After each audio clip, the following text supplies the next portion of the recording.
All right, shalom, shalom. All right, what you're looking at out here is you're looking at the Hebrew Israelites, all right, which consist of the so-called Negroes, Hispanics, and Native and Seminole Indians. We are the real Jews of the Bible. Our Holy Land was taken from us by the so-called Jewish people. We're here to reclaim our nationality through the spirit and power of Yahweh Bashem Yahushai. We come out to prophesy the words written of in the scriptures. Before we begin our live street speaking today, we want to give all praises, all glory, and honor to Yahweh Bashem Yahushai Bashem Rakapadash. All right. Also, we want to give double honors to the apostles and the elders of Great Millstone, okay, who taught us this truth. They taught us we were the Hebrew Israelites.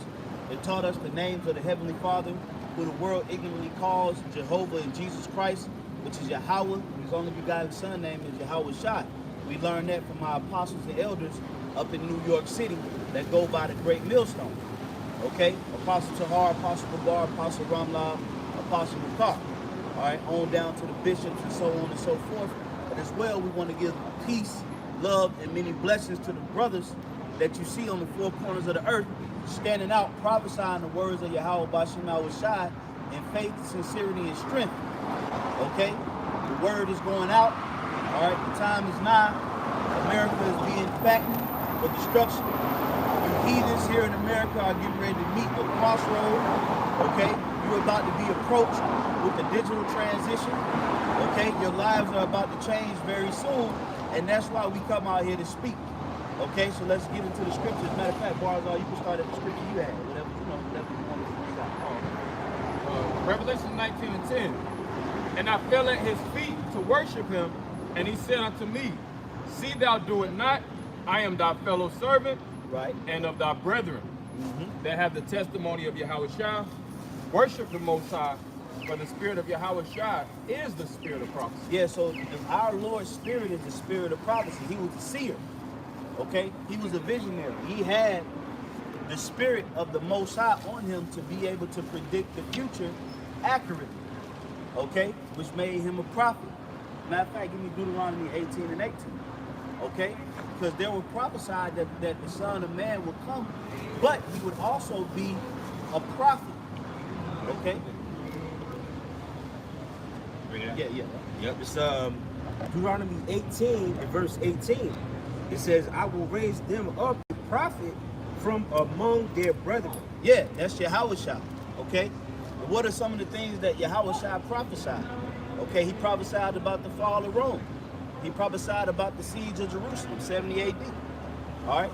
He prophesied about Satan falling like lightning. He prophesied about the Gentiles. Okay. He prophesied about the love of many waxing cold. Right. Nation shall rise against nation, kingdom against kingdom, wars and rumors of wars. He prophesied about pestilences. He prophesied about so many different things. Okay. So therefore, when we read about Yahweh Shai, which is the son of Joseph, the son of Mary, also the only begotten son of the Most High, he was raised up as a prophet, okay, and a servant of the Lord.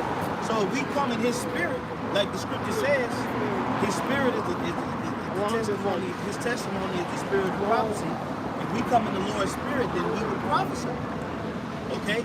Now what does the word prophesy mean? When you break down the word prophesy, pro means before, phasai, okay, means to what? To speak. That's why when you ever hear somebody say, hey, you being facetious, okay, meaning you speak in sarcasm, okay, facetious, okay, they say that's a facade, okay, so you have to understand words, okay. Now what are some things that we ought to be prophesying in these times? All right, the primary prophecy is the MOTB. Yeah. Okay, that's the primary thing that we're supposed to come out with. Now, me and the Elder Barzal, we did a lesson last night going into how we already in a recession and how things are going to get worse. Right. And we was able to tie that in with what? With the MOTB, showing you how this design bubble that Esau's created out of thin air, all right, was purposely designed to pop as an excuse to bring about a better system. That's why Joe Biden and them, his cabinet, been pushing what? Build back better. Okay? But in order to build back something, that means that something must be what? Destroyed. Broken down. So what we're seeing is we're seeing the process of breaking down the old and end with the new. Okay? That is one prophecy that we ought to come out here and prophesy about. Another prophecy that we ought to come out here and prophesy about is what? World War III. Okay? World War III is a primary prophecy. Okay? The fall of America. That's a primary prophecy. Okay? The gathering of the elect. That is a primary prophecy. So if you come in the spirit of Yahweh Bashem Yahushai, you're going to speak about these things. Okay? Anybody ask something? Second Corinthians 2 and 11. That's Satan to get an advantage of us, for we are not ignorant of his devices. Right, going back to what we were saying about building back better. We're not ignorant of Satan's devices. Okay? First and foremost, Yahweh Bashem Yahushai gave us insight on the plans of the elite, the globalists, like Alice Jones liked to say. Okay, the lobbyists, you know, the globalists. Yeah, the other regime. You know, you always have the regimes, Klaus Schwab. That's like his favorite word. Yeah. You know, the globalist regime. You know, he loves saying that, man. But we know their schematics. Not because Alex Jones sold us either. Right. Okay, because the spirit of Yahweh Bashem Yahushai revealed unto us the spirit of prophecy. And we were able to locate these things, and also we were taught these things by our apostles and elders, because they knew this before Alex Jones came on the scene. Okay? Go ahead, bro. Was there some more? Yeah, so we're not ignorant of Satan's devices. Now, one of Satan's devices that he's going to use is that little bitty device, Salaki, brother, that little bitty device in which the world, you know, is familiar with now. Okay? That technology is everywhere. Near-field communication technology is everywhere. Okay? RFID is everywhere. It's practically, you know, the same technology. And, you know, Priest Zion one, he loves to go into that prophecy. Now, what near-field communication or radio frequency identification is, where you're able to radiate a small signal from one device to another device, and it picks up all of the information from that device. Basically Bluetooth. Right. Okay? Basically Bluetooth with what? Bluetooth with a bike. Yeah, Bluetooth with a bike. Okay? So instead of it just being able to connect to a radio, it can connect to your car. Okay? It can connect to your medical records. It can connect to your geographical location. Okay? It can connect to your door. All right? It can connect to your keys. All right? This near field communication or radio frequency identification device can emit a signal from one device to another, but it has the memory to hold the most important things in your life. That is a device of Satan. Right. Okay? That we're not ignorant of. Esau presents it as, oh, it's harmless and it's just a little digital transition. No. I don't know if brother seen that movie Implanted. Okay, but it's on Amazon. Right, basically, this chick took the chip. Yeah. And I'm gonna say this real quick, you got it. But when in the chip was basically taking over. It wasn't her body no more. Her body belonged to the chip. And basically she had a grievous sore. See that? On her back. You remember on her back, she took her shirt off and she had a grievous sore on her back. Right. So it's not some harmless device. It is actually going to harm you. She had to do things in order to keep the chip, you know, satisfied. Just like that movie, Upgrade. Tom. Took that nigga body over. Okay? Cyborg. Yep. Yeah. I just wanted to add what Bishop was saying was basically the thing with the near field communication and all of that is basically what it communicates is data, right?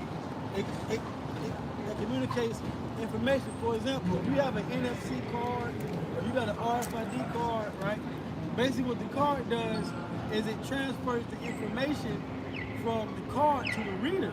That's why you have a reader. But what is it reading? When you read something, what are you reading? You're reading words, right? You're reading the information. So the card reader or the NFC is reading the words that's written within the device that you have, right? So I got a quick word here, right? And this is one of the words that is in Greek for the charagma when you read Revelation the 13th chapter, 16th verse, for the word mark, right? So that word, that root word of charagma is karax, okay? Right? Which means a pale or a stake or a palisade. Right. And that stake, right? A stake is something that you basically, if anybody has done construction, you have to put a stake in the ground and you tie the line, the stake of the line, you tie it to another stake, and you park that line, and that's how you get your, for example, they did this sidewalk with the plumb line, right, basically, and that's what scriptures. Yeah. Okay? So basically, but they had to put a stake in the ground first, right? So that stake, it basically cordons off the area. So that stake that's going to go in your hand is going to, your body's the area that at least are going to be able to have control of. All right? But I'm going to go a little bit deeper. That's a heavy word. That stake, okay, or that palisades. You know, because that goes into what? A palisade, it has the capability, well the shape of the palisade, if you look at a palisade, it's basically like one of them columns on the white picket fence. Yeah. Yeah, like a wet, but at the top of it, it has the actual point to impale. That's I just want to have that. Yeah, well, as a point in the ground, you got to have that point in the ground. So it can be inserted. Yeah. So it says to sharpen to a point to the idea of scratching, because that stake, right, is especially off of that needle, that's going to have to scratch your skin, pierce your skin, in order to actually put the device inside. That's how you know it's physical. Yeah. Talking about it's sin or sleeping with white women. Yeah. Right. You know, that's a physical thing. You know what I'm saying? Well, if Mark the Beast was, see, that's why it's about, and I'm not, speaking on him as a man, because he of course has way more time in the truth than us, but based on what he says that it's a spiritual mark. That's how you know that he's not coming in the spirit of prophecy. Okay? Because why would the beast be in a brute? The beast is known as a brute beast, a carnal energy. Why would he bring a spiritual mark when he is not even spiritual at all? Then they finally bring the spiritual in. Right. And everything else, that's spiritual. Right. It don't even make sense. But even, let's say, if you thought that was the case, which he does, when you break it down, it breaks down to something physical. It breaks down to something physical. Somebody's going to, it said based on the prophecy, essentially, the mark is going to be scratched in your hand or your forehead. Only needles and scalpels make scalps in the body. Right. Okay? If I may add, I looked at the definition of graven, the definition of mark, and it goes back to Quran, and the only precept that they have besides the Revelation. Well, that's Quran. But it was one is an act that goes into a grave. So when you grave in the image, you use a chisel. Right. Carve.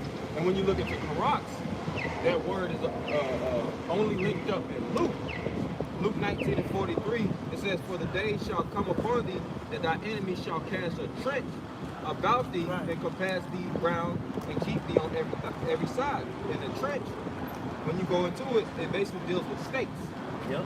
Because that's what you use. Yeah, that's what you use to create a trench. Mm-hmm. You use a stake. Yeah. Okay? Or a shovel. But a shovel has a point. A shovel is a stake on a stake. Yeah. Yeah. That's how you cut into the earth. Yeah. Yep. Go ahead, Chris. All right, come. So now, one of the root words for that karax, right?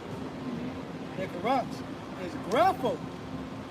So grapho means to write with reference to the form of the letters to write with reference to the contents of the writing, to commit to writing things not to be forgotten, write down record, information.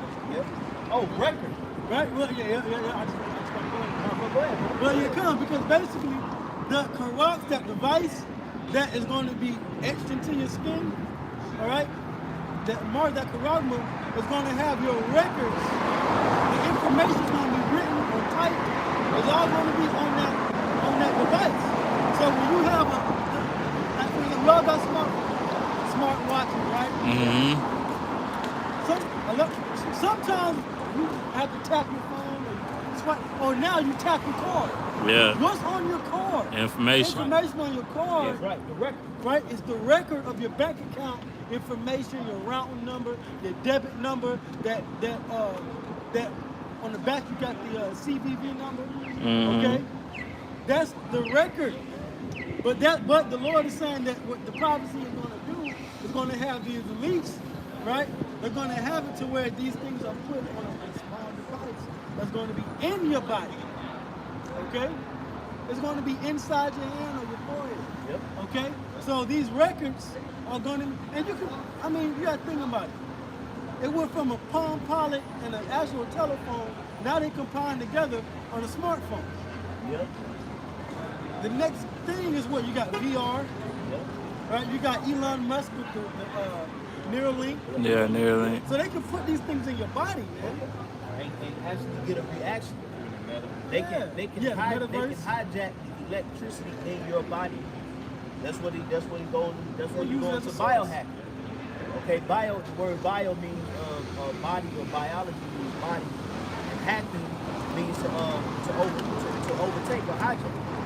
Okay, so they're trying to hack your body, but they need a device that can actually emit electricity to hotwire the original electricity inside it. Oh, that's what the radio waves are for. That's what the radio waves The are for. RFID, the radio frequency, meaning when it commits, that device is going to emit the radio waves. And these different towers are going to be able to connect to it. Yep. So where are they connected to? The satellites? Yep. And who's going to be able to see the satellite information back on their base? Esau. Man merging with machine. So Esau needs a device that can actually send signals to the brain to make the brain send those signals to where? The nervous system. That's what the brain does. You got videos all throughout the internet, man. You know, they even had it where the children in school, and they was talking about tapping into the hippocampus.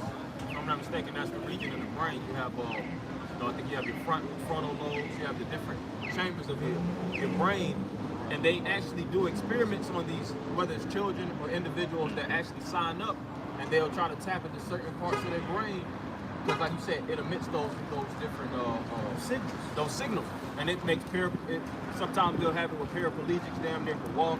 Oh, well, they got prosthetic limbs that can move off a microchip. Yeah. But you gotta. Yeah, the scripture that say he worked miracles in the sight of men. Mm-hmm. That Revelation 13. Yeah. That's a part of that. It's part of that. Apostle say the see it. Yeah, see it.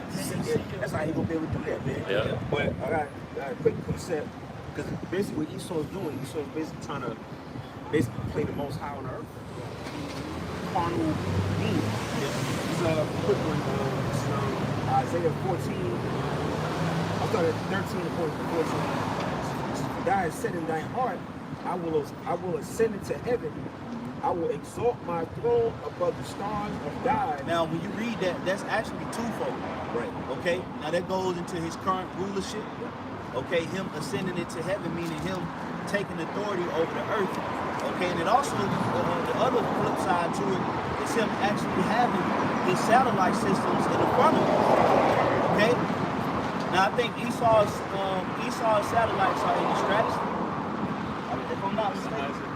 Yeah, I think it's in the stratosphere. It's one of those spheres that Esau has his satellites on, and those satellites have the geographical capability to view the earth. That's why you have a Google map. Yeah. Right. Okay, you have a Google map because Esau's nest is in the sky. Okay? So he said that in his heart. He will ascend above the clouds. He will be like the Most High. And basically, the so-called white race has a God complex. That's right. Okay? He wants to try to achieve and accomplish everything that the Heavenly Father created. Why you think he's trying to build these utopian societies? Because Earth is utopian. Right. But then Esau trying to put Saudi Arabia in a fucking a cylinder or a rectangle. I don't know if y'all brother seen that simulation. Right. But basically they're gonna build.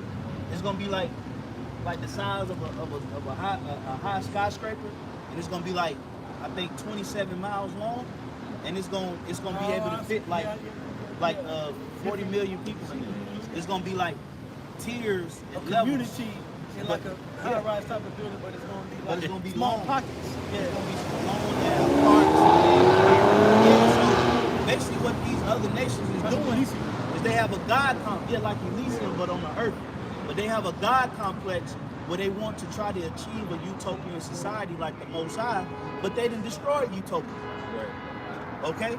They destroyed what they call it. You got utopian, you got dystopian.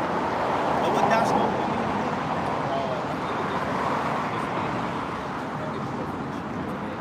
Okay? Basically, the earth is even. Right. You know? This was supposed to be utopia. The word Eden means paradise.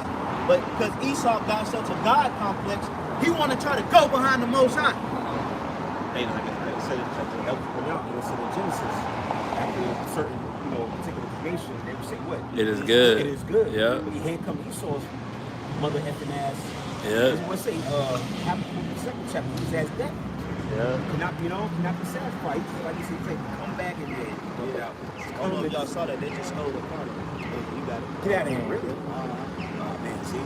But like, hey, this nigga Esau, man, he goes behind the creation of the Most High. It says, no, he ain't do it right. This is how you do it. Yeah. And it's saying, in return, the earth is dying, man. I feel sorry for the Bishop.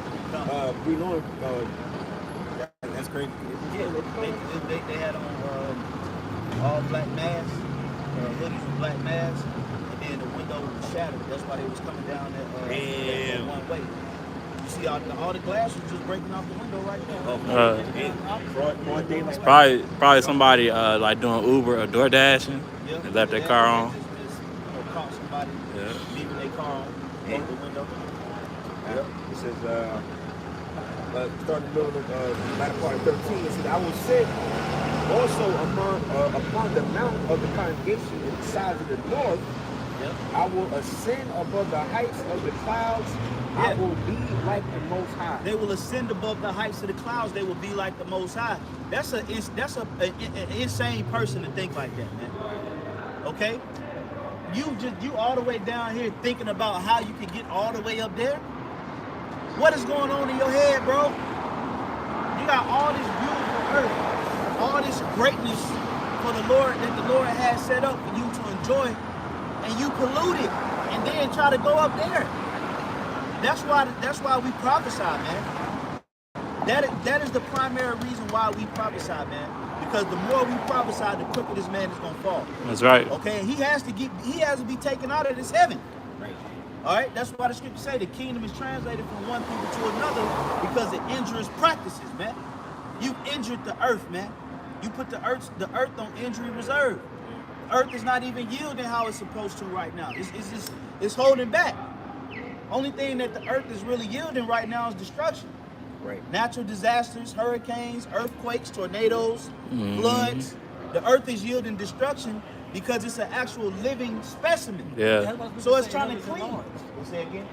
It's going to say hell is enlarged. Yep. The meat is not coming because basically it's nothing but death. The only thing that death cannot produce a utopia. Your purpose. There's concepts out there that the Lord created in life. He created concepts of life, death, you know what I'm saying? Growth, being deceased, you know? These are concepts that are opposite. That's an apocrypha, two and two against one another. Yep. Okay? I created 2 and 2, one against another. Yeah. So here it is, you got the sole purpose of the devil, the adversary of the Most High, is to bring death. Because the people say the Lord did not create that, created man to be immortal. Okay? Although it is a part of creation. But that's not the Lord's primary function. Okay? His primary function is to death. There's a envy of the devil came that into the world. That's right. To eat up your Which he envied the devil. she didn't do the devil, right? So now the devil's power is to create death. That death cannot create life now, okay? That's not his purpose. That's not the concept of it. He start getting those people now with this pseudo form of life, which is essentially death. The scripture says, Slow death. in Proverbs 21:16, he does the congregation shall Right. the way of understanding shall Yeah. remain in the Congregation of the dead. Yeah. These people, they under artificial intelligence is a form of being dead. Yeah. It's like you just said, when your body is hijacked, your biology is hijacked from something that's technology. Who's ruling over who? When your capabilities is blocked and censored, because there's going to be a lot of censoring. It's going like individuals. What the scripture says, free and bond. A lot of individuals going to be able to get out of jail if they get that microchip, but some parts of their brain is going to be censored. A lot of people have, their brain waves and stuff like that. A lot of people are out of whack. But if they do anything, it's going to be something to keep them barricaded. The chip is the cornerstone of Esau's new world order. It's the cornerstone of servitude, man. That's why the scripture goes into souls of men.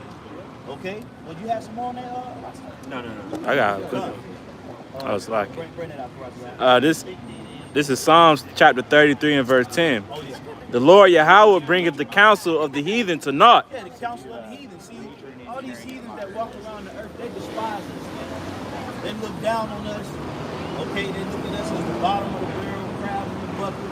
All right, nothing, nobody. Okay, just vile specimens of the earth. That's how we being looked at out here right now. Okay, but guess what? Read that again. Psalms 33 and 10. The Lord Yahweh bringeth the counsel of the heathen to naught. Yeah, but see, the Lord is going to bring your counsels to naught because it doesn't line up with the will of Yahweh Bashem Yahweh Shai. Okay? The will of the Lord is to gather the nations to pour out his wrath and indignation. All right, through missiles. That's what's coming to America. If you didn't know. Russia getting ready to launch their missiles on America. A lot of people are in slumber. Okay? A lot of people are in a deep slumber, not just a slumber, because you got certain levels of slumber. Okay, you can be asleep, but you can hear everything around you. Or you can just be resting your eyes, not even sleep, but you just got your eyes closed and you just relaxing your body. And then you got that REM sleep, where it can't nothing break you out of it. And that's mass majority of this society. That's why your counsels are going to come to naught, because you don't know the counsel of the Most High. Right. Because the counsel of the Most High wasn't given to all these nations, man. It was only given to who? To the elect of Israel. We know the counsel of the Most High. Oh, hold that. Give me Acts 20 and 27. Oh, if I may add, this is a prime example. Whenever something is new and what is it, trending, I use the word, this is another word to use, like revolutionary, people just run to it. Yeah. The chip. Look at the new iPhone. Somebody did a video. They was like, yeah, this is the new iPhone. They made it like from a comical position. But they said it has all the capabilities of the old iPhone. The same thing. But when it comes out, what? Everybody flocks to it. So when this, because you know why? Because people just selling you a dream. They make it's just because it's a number. They're basically selling you a number. 14. You basically being sold 14, the number 14. Because you got an iPhone, so they're not selling you an iPhone. They're selling you the number 14. Okay? That's what they do. And the only way that they can do that is by preconditioning methods. Okay? Commercials. Okay? Advertisement. Shortening your attention span, wanting to be trendy and being up on the latest hip. And you're paying big dollars for it. So why would you people not take the chip? Mass majority of you people don't even know that that's even going to be in the Bible anyway. Right. Okay? A lot of people don't know what the mark of the beast is. Right. Or let alone to try to defy it and fight against it when their life is in danger.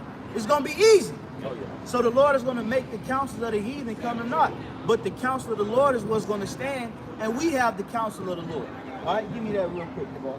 Acts chapter 20 and verse 27, it says, "For I have not shunned to declare unto you all the counsel of the Most High." Yeah, what is all the counsel of the Most High? We'll go through a list of these different things real quick. Number one, the so-called white man is the devil. Okay? That's the counsel of the Most High.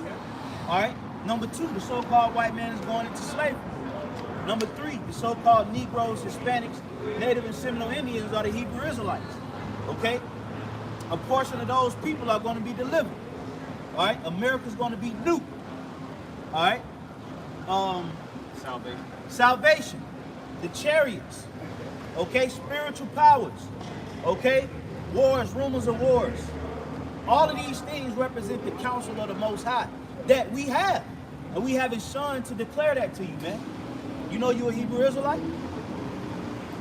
I'm trying to teach you something for the time, for your time run out, young man. But see, that's a prime example. Okay? We trying to teach these guys. Hey, he shrugged his shoulders. Okay? Good. Oh, I got Good, man. Good. Okay? See, this is what the prophets had to go through.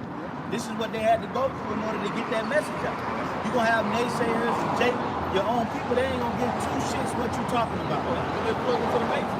They plug into so much bullshit when it comes to the words of truth. Always quote it how Morpheus said to Neo. When Morpheus gave Neo that press law. He said something to the matrix. When you try to unplug them, they'll fight you and they'll try to kill you. They'll try to kill you. And you know what? I knew that little nigga wasn't going to receive it, you know. But I just used him as an example on us declaring the counsel. Okay, that's nothing but a little but a nigga dipped in sauce. Okay, yeah, sauce and fucking jalapeno. All right, go ahead. Ecclesiastes chapter 12 and 1. "Remember now thy Creator in the days of thy youth, while the evil days come not." And in order to remember the Creator, who else you got to remember? Yourself. You got to know who you are. That's why the scripture says what? "I will stir up your pure mind by way of remembrance, though ye once knew this." So as a time in his reincarnation, he probably knew he was an Israelite. But now he back in the flesh, he don't care. He don't care. He didn't care back then. He just was a Jake. Okay? That's all it was. He just was a Jake. That nigga probably didn't give two shits. He was a Hebrew Israelite. Right. Yeah, you know, just full of taquitos, you know, and Quesadillas. fucking horchata. Yeah, pupusa, your mama feeding you, putting that little bowl cut on your goddamn hand. You can't think right. Okay? Full of all that goddamn cheese. You know, Hispanic people don't eat salad like that any goddamn way. Every time you go to that restaurant, ain't nothing but meat and goddamn bread and cheese. Remixed. The whole menu, meat, bread, and cheese mixed up in different fashions. Tortas, tacos, burritos, quesadillas. You don't never see a goddamn salad on their menu. With tomatoes, cucumbers, lettuce. And taco salad full of meat. I got a taco salad last week, and it should have been called a taco salad. Should have been called a meat salad. So that's why they so fogged up and cloggy. And not to mention they mixing all that food with beer. Modelo. Okay? Catholicism don't make it no better. Man, they through, man. So but we have not shunned to tell none of our people, man. Everybody that's out here, hey, we telling them the truth. All right, read that again. Ecclesiastes 12 and 1. Yep. "Remember now thy Creator in the days of thy youth, Go ahead. while the evil days come not." Yeah, see, the evil days are approaching, but they ain't not fully manifest yet, man. We still got liberty. Okay? We still in our liberty, man. We still have an opportunity to come out here and preach the word. Salvation is still open, Israel. Okay? But Jake don't want to listen. Jake getting caught up into the fancy world, man. But guess what? Yahweh Bashim Awashai, this world is gonna pass away. you're gonna be forced to deal with the spirit, man. Yeah, see, a lot of people, they walking around proud and they think they got the idea because they live in this American and then they'll get to a certain place in their life where they placed on the island. They they become shiftless. They don't know how to go forward because they starting to kind of see and recognize America's not that. But then they don't actually want to acknowledge the Most High because they've been living their lives like a degenerate. Yep. And what's happening now? A lot of these jakes, they run to the suicide hotline. Suicide hotline is booming with teen niggas. You got to think about who on the other line. You getting counseling, nigga probably on the other side, fat, eating Slim Jims, drinking coffee. Doritos right here. Right, got bald spots and acne, and you listening to him. You gotta imagine the person giving advice on the other line. They don't heard so many stories. It's like they're desensitized. They're desensitized. You know, they'll tell you the basic, you know, love your people, you know, find somebody that cares. You know, give you the basic general information. Meanwhile, you really suffering, but it ain't really too much they can do. You really, in order for you to get over that, the Lord has to change your spirit. He has to change that depression and suicide thing out. Yeah, the Lord got to do it. You know, so that's why you're supposed to be seeking the Creator in the days of your youth, because the days of your youth are very precious days. All right, it's strength. It's moments that test strength, man. Okay, you notice elder men when they start getting up in age, a lot of tests come through their wisdom. Okay, a lot of tests. You know, you don't really see a whole bunch of old men out here scrapping. You know, playing. You know, applying for the NFL. Right. You know, you 50 years old talking about, yeah, man, I think I'm gonna go out there and try for the paper. No, that's the young, because the glory of the young man is what? It is strength. So you're supposed to seek the Lord in your youth, so you can go through strength-tested moments to build up your faith in the Lord. So when you get older, you can use the wisdom to propel you to the next level, man. Okay? There's a lot of, like I said, a lot of aged men, they don't really go through physically testing things. They go to a lot of mental testing things, man, which is more harder. So you can't forsake your youth, man. All right, go ahead, bro. So when the evil days come not, when the years draw nigh, when thou shalt say, I have no pleasure in them. Yeah, because it's gonna come a time where you people out here, you're not gonna enjoy the level of destruction that's on the earth, man. All right, a lot of people like to go into their comforts. You know, binge watching Netflix with ice cream and cookies, okay? Laying down with Tom, Dick, and Harry, all right? Smoking, drinking. See, when you're not able to fulfill those carnal lusts and you have to deal with the fact that it's troops storming the streets, that the internet is only accessible to those that have that device, no electricity, okay? A digital transition is coming, okay? When you see robots and DARPA dogs outside your window. Restrictions, checkpoints. Yes, checkpoints and restrictions. Okay, poverty. You know, just the simple luxury of taking a shower is getting ready to be taken away in this society, man. A lot of people don't think that that's possible. Okay? But guess what? We out here to tell you that that's very possible, man. Very possible, and it's indeed going to happen. That's why it says, when the days draw nigh wherein they have no pleasure. Okay? Because it's not going to be a pleasurable time. It's going to be a time of destruction, a time of evil, a time that the earth has never seen, man. Okay? That's why you got to come and declare the counsel. You see what the elder apostle Ramlan was getting down on brothers that wasn't fully engulfed in this thing, man. Okay? Cussing JK ass out. Why? Because we in a time the Lord is strengthening us, man. The Lord has given us the spirit of wisdom, knowledge, and understanding to teach this word. There's no excuses to be lukewarm and not dedicated, man. Okay? Irregardless of life, hey, man, everybody got a fucking life. You ain't the only one got a life, bro. So you can't use the excuses of it, you know, over the ministry. All right? Do you hear football players? Yeah, man. No, nigga, they get that shit done.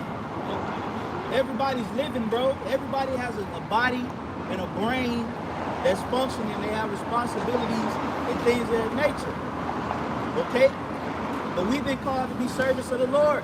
So we have to give diligence to make our calling of election sure. It's not, we got to declare the whole council, man. Why you think that we've been coming out here for years? Yep. To get the points across, man. So that every T is crossed and every I is dotted. That's why we continuing to come out here. Okay? Because the Lord got to make sure that everything was spoken. That's why you got to give diligence, man. You got to know the scriptures. Okay? No stone left unturned in these times, man. Because these people are going to get it. But before they get it, it got to be spoken. All right? Who got something? I got something. Go ahead, bro. This is 2nd Ezra 16, and I'll start at 70. For there shall be in every place and in the next cities a great insurrection upon those that fear the Lord. A great insurrection, man. Okay, and we're going to get into that word insurrection. It says upon those that fear the Lord. Now, this is a future prophecy, okay, that's going to come to pass because 2nd Ezra 15, that's going into Jacob's trouble. All right, when you read it. So the book of Ezra is really in line with Jeremiah, okay, about Jacob's trouble, okay? So he said it's going to be a great insurrection. He's seen authoritative figures in the latter times coming up against the Israelites, man. Okay? He's seen it. He had that vision. Or else, why would he write it? When you read the top of the chapter, it says, speak down in the ears of my people the words of prophecy and cause them to be written in paper. So the reason he wrote it was because he's seen it. And what did he see was authoritative figures coming down on Jacob. Okay? This is a definition of insurrection. It says a violent uprising against authority or government. Right, a violent uprising against authority or government. But this insurrection is going to be a violent uprising against Israel. Because we are a government and a government. Authority or government. Yeah, we are authority and we are a government. Yeah. That's why when they approached Yahushua, they said, well, how do you have all this authority having not learned? Okay? And as a matter of fact, I'll show you that we are authoritative people. Yeah. Get, Yeah, it says that in the etymology. The etymology of insurrection, an uprising against civil authority. yeah, civil authority. Give me the book of Titus 2 and 15. All right, Titus 2 and 15. Okay, and then we're going to jump back to what the Elder Barzal was bringing. Because that insurrection, they're coming up against authority, but we are an authority. Okay? We are the authorities of the earth. Okay? We are the Hebrew Israelites, man. Primarily the elect. We are the authorities, man. Okay? Titus 2 and 15. You have to begin. Hold on now. Okay? Yeah. Titus 2 and 15. These things speak and exhort and rebuke with all authority. Woo! Read that again. These things speak and exhort and rebuke with all authority. So we're an authority. When we come out here, we got just as much authority as the police. We're just not backed by this institution. Okay? We're not backed by this American corporation. So it seems as if we have no authority, but our authority is in Yahweh Bashem Yahushai. Yeah, it's in the spirit. So read that again, Mama Kashai. These things speak and exhort and rebuke with all authority. Let no man despise them. That's right. Let no man despise thee. So yes, we are an authority. So that word insurrection goes into an uprising against a government or an authority. The uprising against a government or authority that is talking about is the government of Israel. Okay? That's why it says upon his shoulders shall be the government. Right. What's that in Isaiah 9 chapter? Yeah. Okay? So yes, we are authoritative figures, but we don't have badges on. Okay? Our power and authority was granted unto us by the Heavenly Father, Yahweh, through his only begotten Son, Yahweh. Okay? That's why the scriptures say we have an unction and we know all things. Okay? If you're going to be an authority, you got to know things, man. Okay? Yeah, you have the root word of authority, which is the author.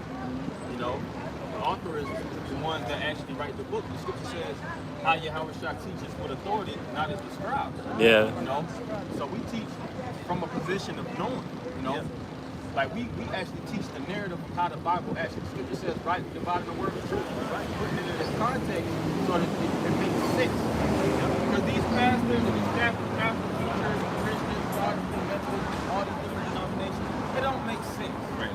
We make the sense and we bring it to reality. Yeah. He used it like Esau's fables. He used the Bible like Esau's fables. The stories about Abraham and Job, and then there's some kind of way making it a similitude.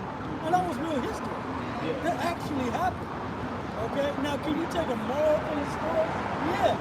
But there's more to that history that applies to now to where it's an actual event that matters. That's right, bro. Right? This is Esau's fables right here. Somebody got to tell it. Yeah, somebody got to tell the right way. Okay? So that's what gives us the authority. What does the scripture say? The experience is the crown of the aged man. And in order to have experience, you gotta have what? Knowledge. So knowledge really gives you authority, man. So yes, they gonna come up against us because we have the knowledge. Okay? Now go back to this thing in Ezra 15. 2nd Ezra 16 and 70. For there shall be in every place and in the next cities a great insurrection. Every place, man. All right? If it's going down in LA, it's going to be going down in the A. And we've seen a ripple effect of that with the George Floyd situation. Oh, we've seen ripple effects with that when what happened? Yeah. It wasn't just LA shut down. LA, New York, Chicago, Boston, DC, Portland, Atlanta. Seattle, Atlanta, Miami. Everybody was shut down, man. So I say in every place, man. Go ahead, Elder. And in the next cities, a great insurrection upon those that fear the Lord. Yeah, meaning you so-called blacks, you Hebrew Israelites. All right, this American institution is gonna come against you. Oh, you see this thing with Chicago, this is basically like a purge law. You know, a lot of people call it the purge law, but the citizens didn't have the ability to protest these different things. The citizens couldn't speak out and be like, you know what, we don't want these incarcerated jakes, these crazy niggas basically on our block. You know, we terrorized them from the previous, you know, terroristic. And them Chi-Town niggas is related behind that motherfucker. Exactly. So in these different jakes, and Chicago is a major metropolitan area, man. That's gonna spread like wildfire to these different cities, man. It just starts. See, Esau does trial runs in certain cities, and then he takes data from that. He takes his story, he sees how to actually, but what? He deals with chaos. He can create these chaotic events and put the boogeyman on the streets, and put it mainly on our people, blacks, Latinos, and Native Americans. He can also come up with the solution. You see? You already know that solution is prescribed, right? If you look at that movie RoboCop, right? I believe that movie came out like 88, 89, the first one, right? Anyways, that was a good movie because it was basically, they created RoboCop based off of the crime, I believe, in Detroit at the time. So what they did was they assimilated this officer with technology and sent him out to basically clean up the streets. So now that you have this real reality of this crime rate in Chicago about to go through the roof, okay, all right, and these, what is it? It's basically, they're doing away with cash bail, right? So cash bail being removed and things like that. So now you have it to where they're going to need a solution to combat what's about to happen with our people, okay? Because remember, our people are the most dramatic people on the earth. All right? Street justice is about to go through the roof. Retaliation is about to go through the roof. Control of the gangs is about to go through the roof. So that'll be a reason for them to implement Garza dogs, martial law, all that, man. Okay? Starting with that area, and that'll move to places like LA that has a high homeless rate of crime. Okay? Here in Atlanta, there's a high crime rate, right? Homicide rate, New York, and around the country. Okay? These are key things. All right, verse 71. They shall be like madmen, sparing none, but still spoiling and destroying those that fear the Lord. Right. All right, so they're going to be like madmen, sparing none. Basically, they're gonna have a no tolerance attitude. They're not Okay. I like the video, and it was going into American purchase of firearms, predominantly AK-47s and AR-15s. AR-15. That's Yeah. what it was. So like, predominantly AR-15s. These people are AR-15 crazy at this point. Yeah. It was going into the charts of how people used to purchase guns compared to now. Man, it's everybody got a damn near fire. Not no little handgun, big guns. So how? And then these street thugs, they got illegal devices known as switches that they're putting on guns to convert semi-automatics To fully. automatics, man. Yeah, and you can buy pieces of guns like ghost guns. Right. And this is why Biden last year he had that big speech about doing away with the ghost guns. Okay? Because basically they're untraceable. You buy them in pieces, you put them together like damn Legos, and they use like throwaways. Okay? Right? You got these throwaways, these burner guns. Alright? A lot of guns. Then plastic thrown away. Yep, 3D print. Hey, if you can 3D print, if you can get a block, if you can get enough of the 3D print plastic, whatever, great plastic, you can print out a gun. All you need is the right metal. You know? What can we say? I don't know the recipe, I'm just saying. Okay? But anyway, if you can 3D print a gun or a rocket or whatever, then that's more guns in the streets. So what is Esau going to have to do? Esau's going to have to come in with higher artillery, more troops. And if you can't get the manpower, plus okay, you got drones. They're using these suicide drones in Russia right now in Ukraine. They're going to do the same thing. These suicide drones. Yeah, they got it from Iran. They got it from Iran. Yeah, That's exactly what they got it from. So they're going to use the same ballistic missiles, these different devices and stuff like that to keep people, whether it's frequency, we always speak on that too. You know, they're going to literally open the vaults to keep things regulated. Because the common citizen, they're pretty much strapped to the T and their mind's not activated right, man. No, because they all high. Everybody's high. Right? Like it. They shall be like madmen, sparing none, but still spoiling and destroying those that fear the Lord. Yeah, and house rapes, These different, it shows you in a lot of military movies, whenever there's a martial law is enacted, or a state of emergency, they have full right to go into your house, kick your ass out.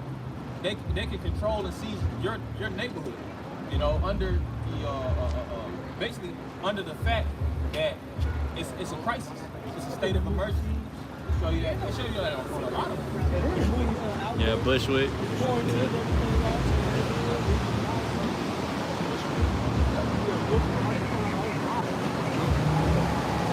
And how people gonna feel they got these different houses that they covet and love the world, man. They're gonna fight for their lives to stay and remain in their house. They might have a sickly auntie that's on medication, she on her last pills or whatnot. It's already an insufficient amount of pills that she can actually get. And they're talking about just throwing all them out. They ain't giving them an area to go to. They're just gonna get them up out there, man. So it's gonna be battles and war that's constantly gonna take place. And it's not gonna let up. That's the time we're living in, like I was saying. But it says, for they shall waste and take away their goods and cast them out of their houses. Then shall they be known who are my chosen, and they shall be tried as the gold of the fire. Then shall be known who am I chosen. Because the Lord is going to have it to when it's all said and done. Those that have been doing the work faithfully the right way are going to be tested. And those that have been doing the work the wrong way are going to be tested. Because all of these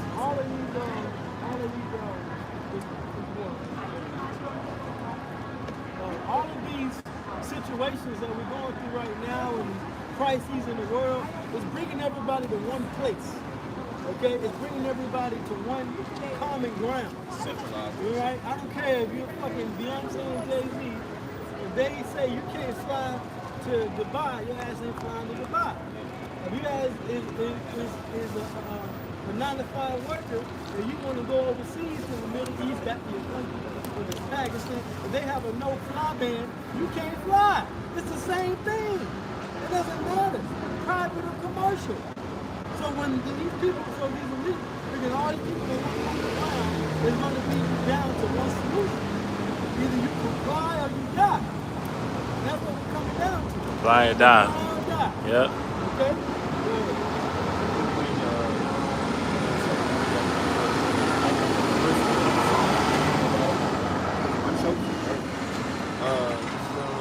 Isaiah 59 and 19. So shall they fear the name of the Lord from the west, and his glory from the rising of the sun. When the enemy shall come in like a flood, the Spirit of the Lord shall lift up a standard against him. Right, so now, when these people happen, like I said, everybody's coming up. The Israelites, whether it's Great Millstone, IUIC, ISUBK, or one of these lesser known factions or Israelite families out here, it's going to come down to the fact that, look, we're all going to be coming around in a society to where they're going to come down. And if you don't have the right pathway in the spirit to connect with the Lord or building up that relationship connection with the Lord, it's not going to matter what you do. But it's going to matter what you have done. Okay? Because what you have done is going to make you a straight path. That's what King David was talking about. Okay? So, now, about this, read that again? It's Isaiah 59 in verse 19. It says, so shall they fear the name of the Lord from the west. So the first thing is you got to fear the name of the Lord.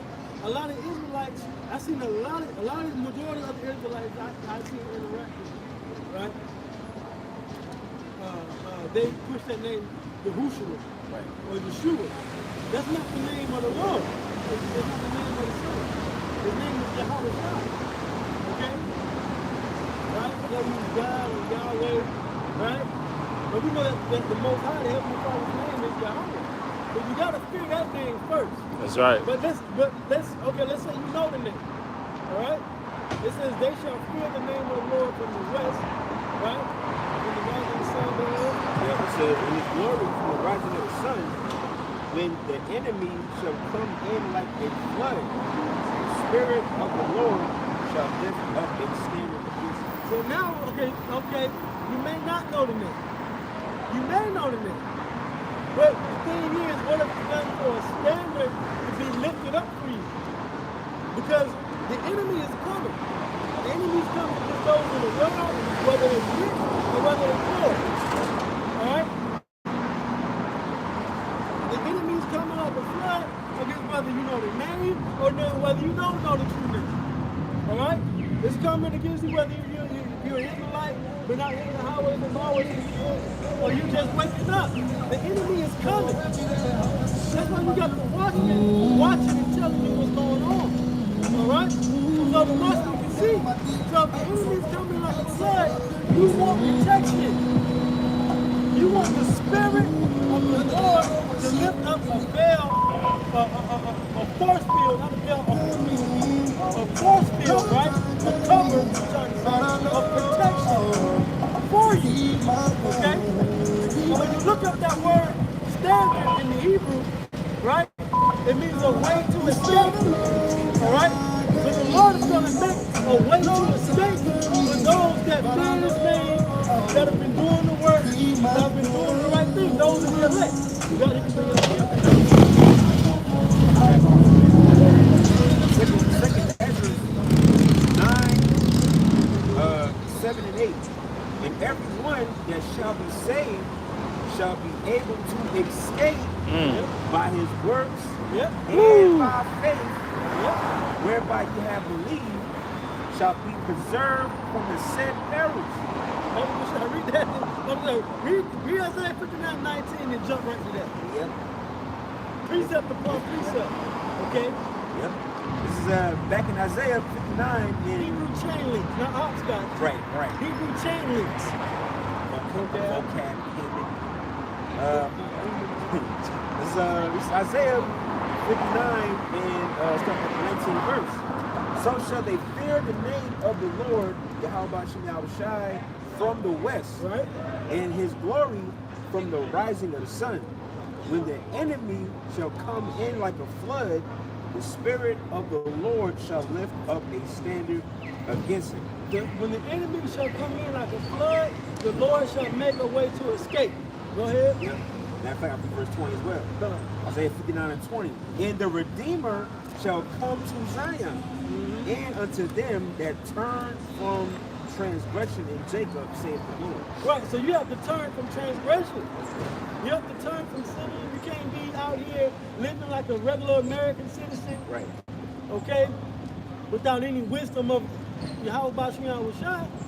Okay, you gotta have the wisdom and understanding and knowledge of Yahweh Shai and live your life. Okay, there's a balance to it.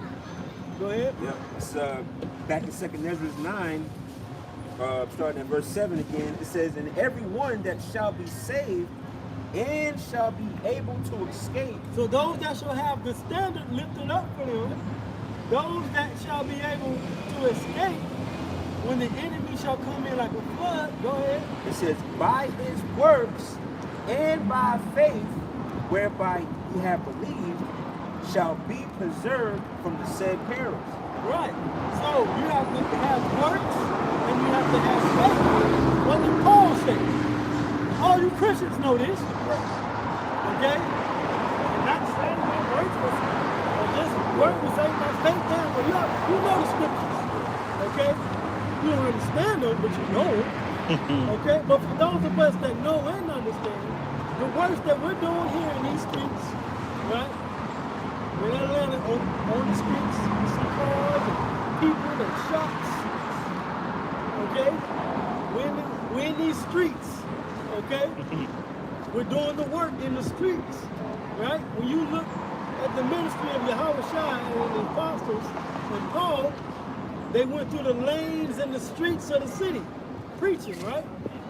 All right? There wasn't in some church held up waiting for the usher in white glove to pass out Election a plate. morning pamphlet and a benediction. Okay?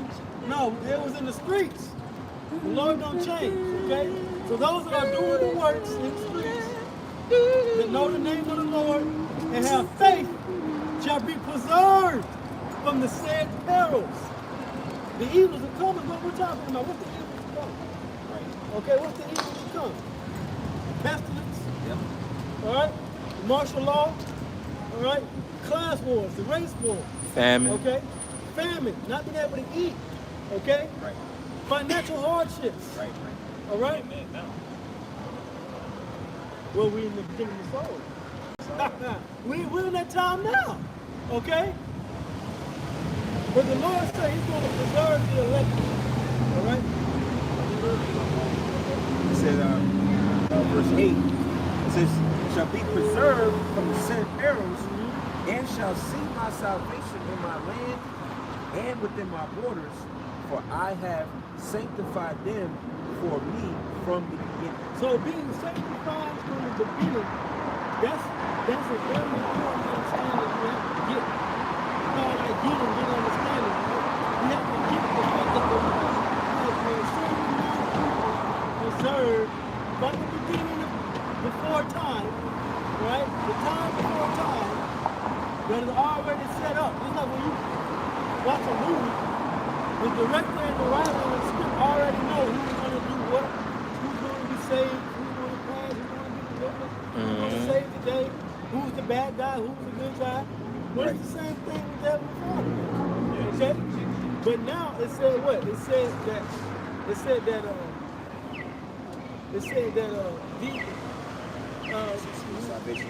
yeah, it said that they shall teach us based in my land. What I want to say was, all of us that are in the faith and the truth, we want to see the salvation in the land. That's our goal. Yeah. If you were to ask any Israelite, no matter what camp or group or family they're from, they're going to say, I want to go back to Israel. Yeah. I want to go back home. We want to go home. Right. We want to go home. We want to go back to Wakanda. Right? You want to go back home. Okay? You want to go back to Jerusalem. All right? So if that's the case, if us as Israelites, we all have an awakened understanding of what we're supposed to do and what we want to do, we have to get down with this, man. Okay? All right? Get out. Ephesians chapter 6, verse, I'll start at 13. It says, wherefore take unto you the whole armor of the Most High, that ye may be able to withstand in the evil day, and having done all to stand. Yeah. Right? It says, yeah. Wherefore take upon you the whole armor of the Most High. Okay? That you can stand in the evil day, right? And we're in those times, right? And having done all to stand.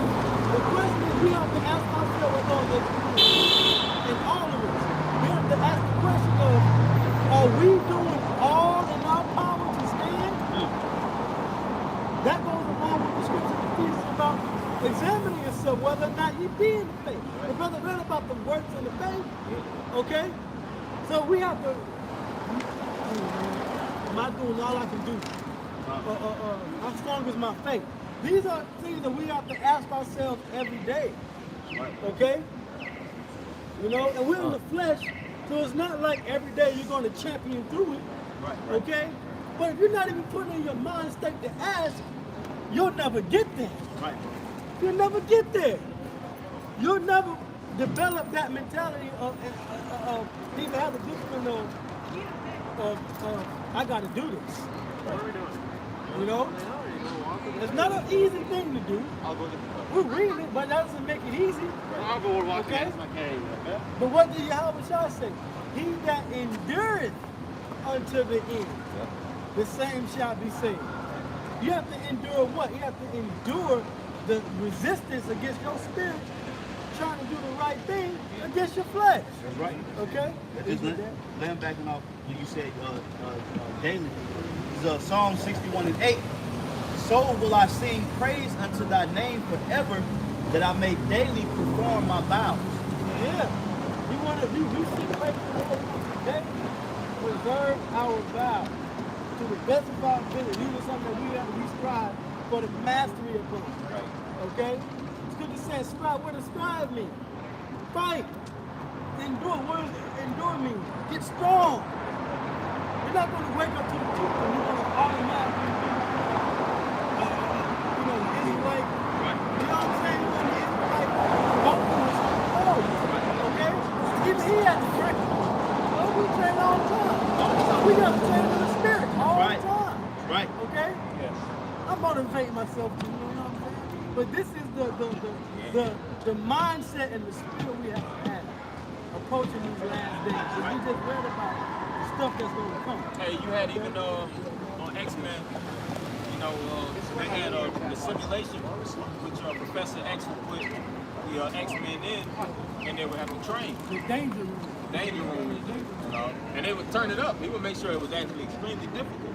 And the Most High does the same thing. We be in the danger room at times. You know, whether collectively we'll go through a situation, or individually we'll go through a situation where, you know, but you have to soldier up muscle, you know. But we already know everything that's brought upon us is not one that we can handle, but it's all a test so that you can, you know, progressive, like progressive overload. Yeah, progressively getting better. Yeah. That's what builds you through adversity. That's what this whole thing is ultimately about. You know?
Stand therefore, having your loins girt about with truth, and having on the breastplate of righteousness. Ephesians 6 and 13.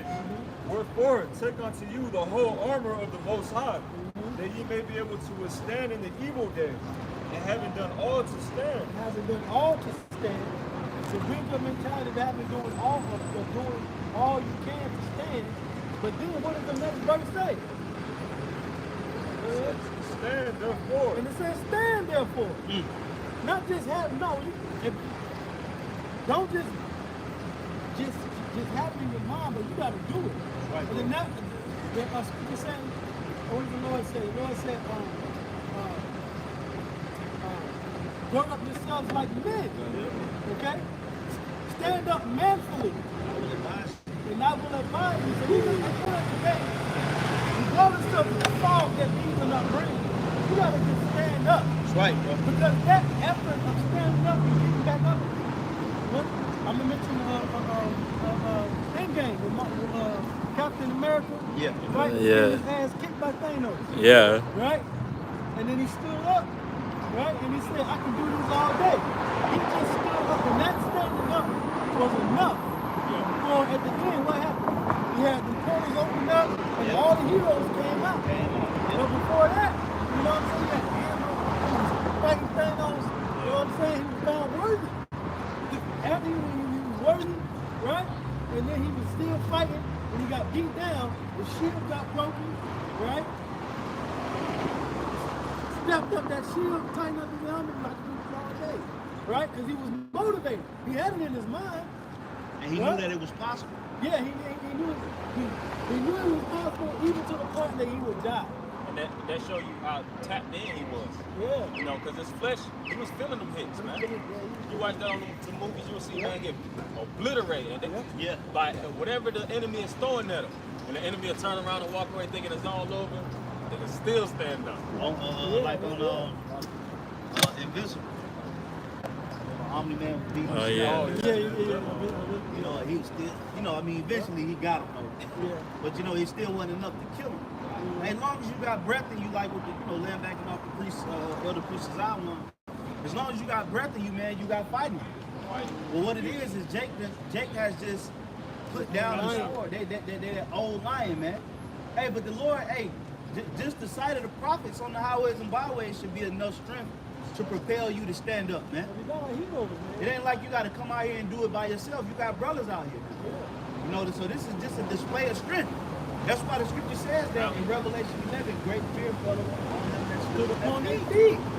Once we start to stand, man, we got to get that scripture. I'll get it for you, bro.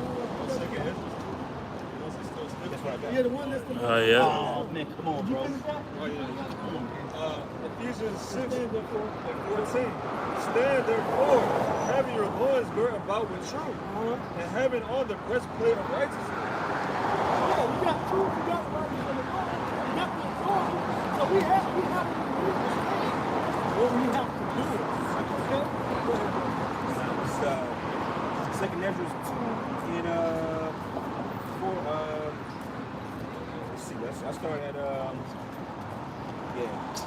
I started at 42nd. It says, so he answered and said unto me, it is the Son of the Most High, whom they have confessed in the world. Then began I to greatly commend them that stood so stiffly for the name of the Lord. And once that happens, and what Edward saw, right, was those men, those servants, okay, that said they were going to put on the breastplate of righteousness. They were going to gird themselves about with truth. Okay? They were the ones that said that they were going to do all to stand. All right? They put on that Ephesians 6 and 10 armor. Okay? They said, you know what? They said, no matter what, I'm going to do my best to endure unto the end. That's why they were greatly commended. Okay? It's going to happen.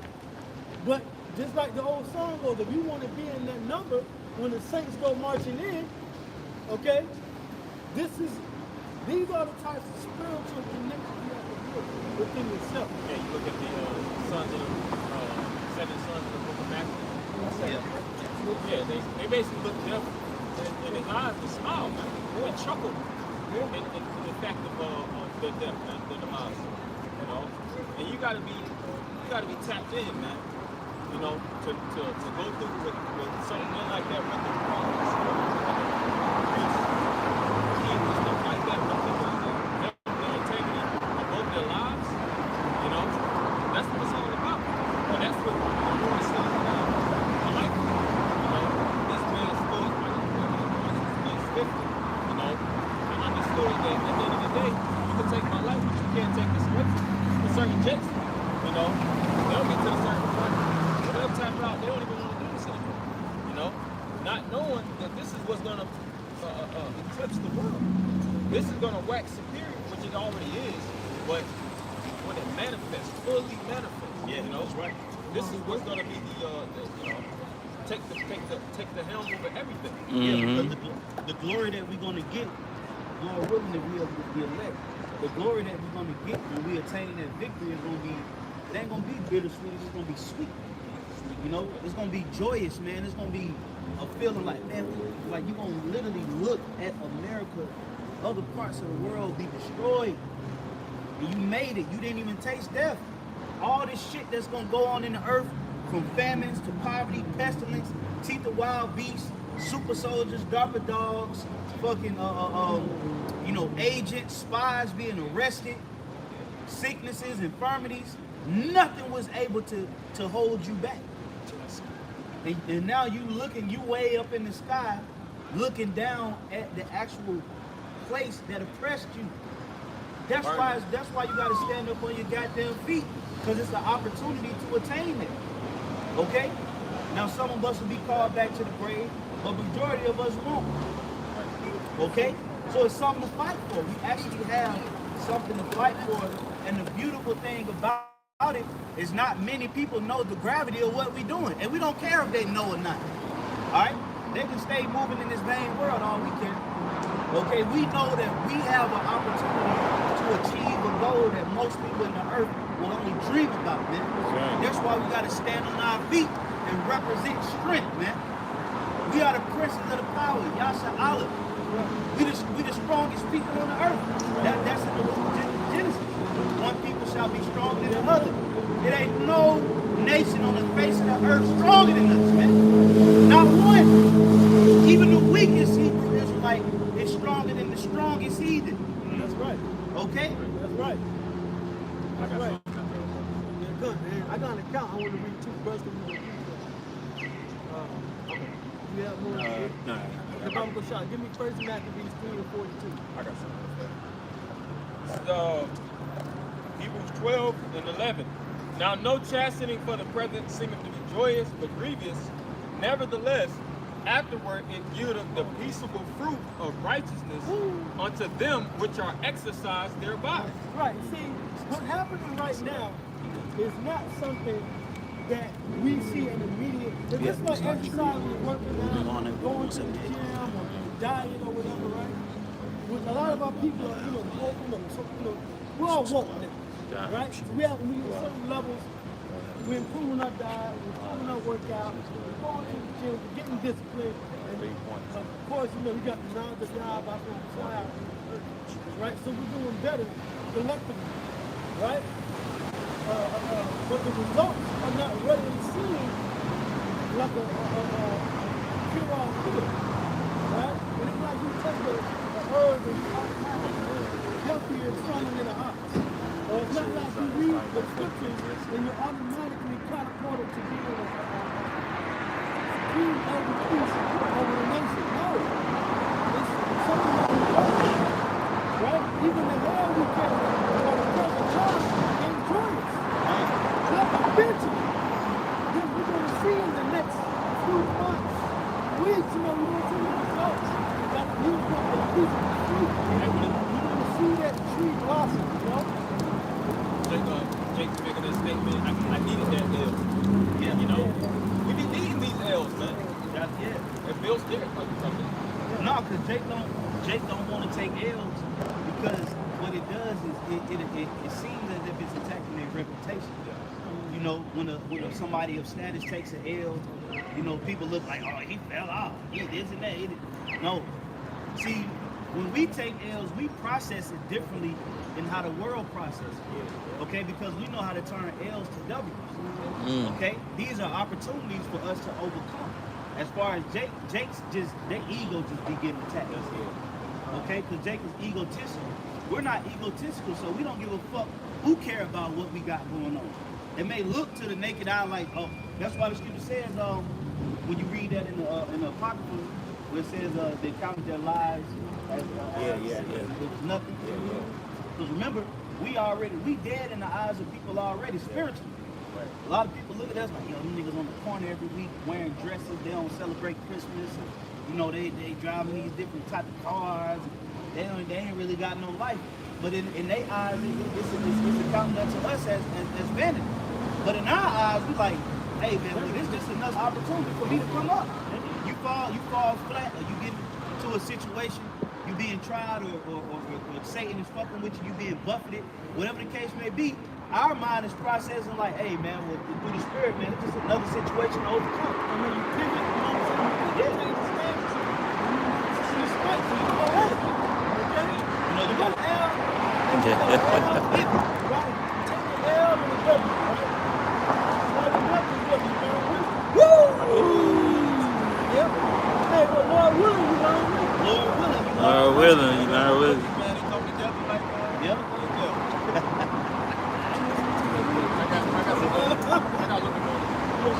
Verse 12. Wherefore lift up the hands which hang down, and the feeble knees. Yeah, man, pick your morale up. Yeah. You know, pick your morale up, man. Yeah, the flesh is tiresome, but hey, we battling in the spirit. We ain't battling in the flesh. So you got to pick your flesh up, man. You can't let people see you sweat like that. That's why Yahweh Shai said what? We supposed to cast our cares on him. Okay? Your body language, hey, it tells you a lot. You know what I'm saying? You just deflated. Then because you letting the flesh win. Hey, but that's why when you fast, you're supposed to do what? You're supposed to clean your face. You're not supposed to wear your emotions on your sleeve like that. That's not the heart of a champion, man. All right? Yeah, clean your face. You ain't supposed to say we don't weep as others weep. Okay? All right. Wherefore lift up the hands which hang down and the feeble knees, and make straight paths for your feet, lest that which is lame be turned out of the way, but let it rather be healed. Yeah, see, don't stay hurt. Right, hurt, we hurt.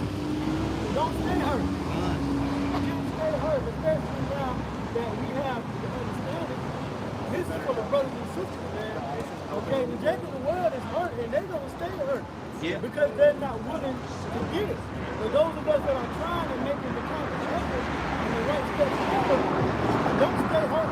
Yeah, you got resilience that comes with you. You have to turn this interpersonal therapy. You know, you go through certain things, and the counsel that you're supposed to rely on is counsel of encouragement. You got it, you know. I mean, whatever you deal with, there's always a remedy to get you through it.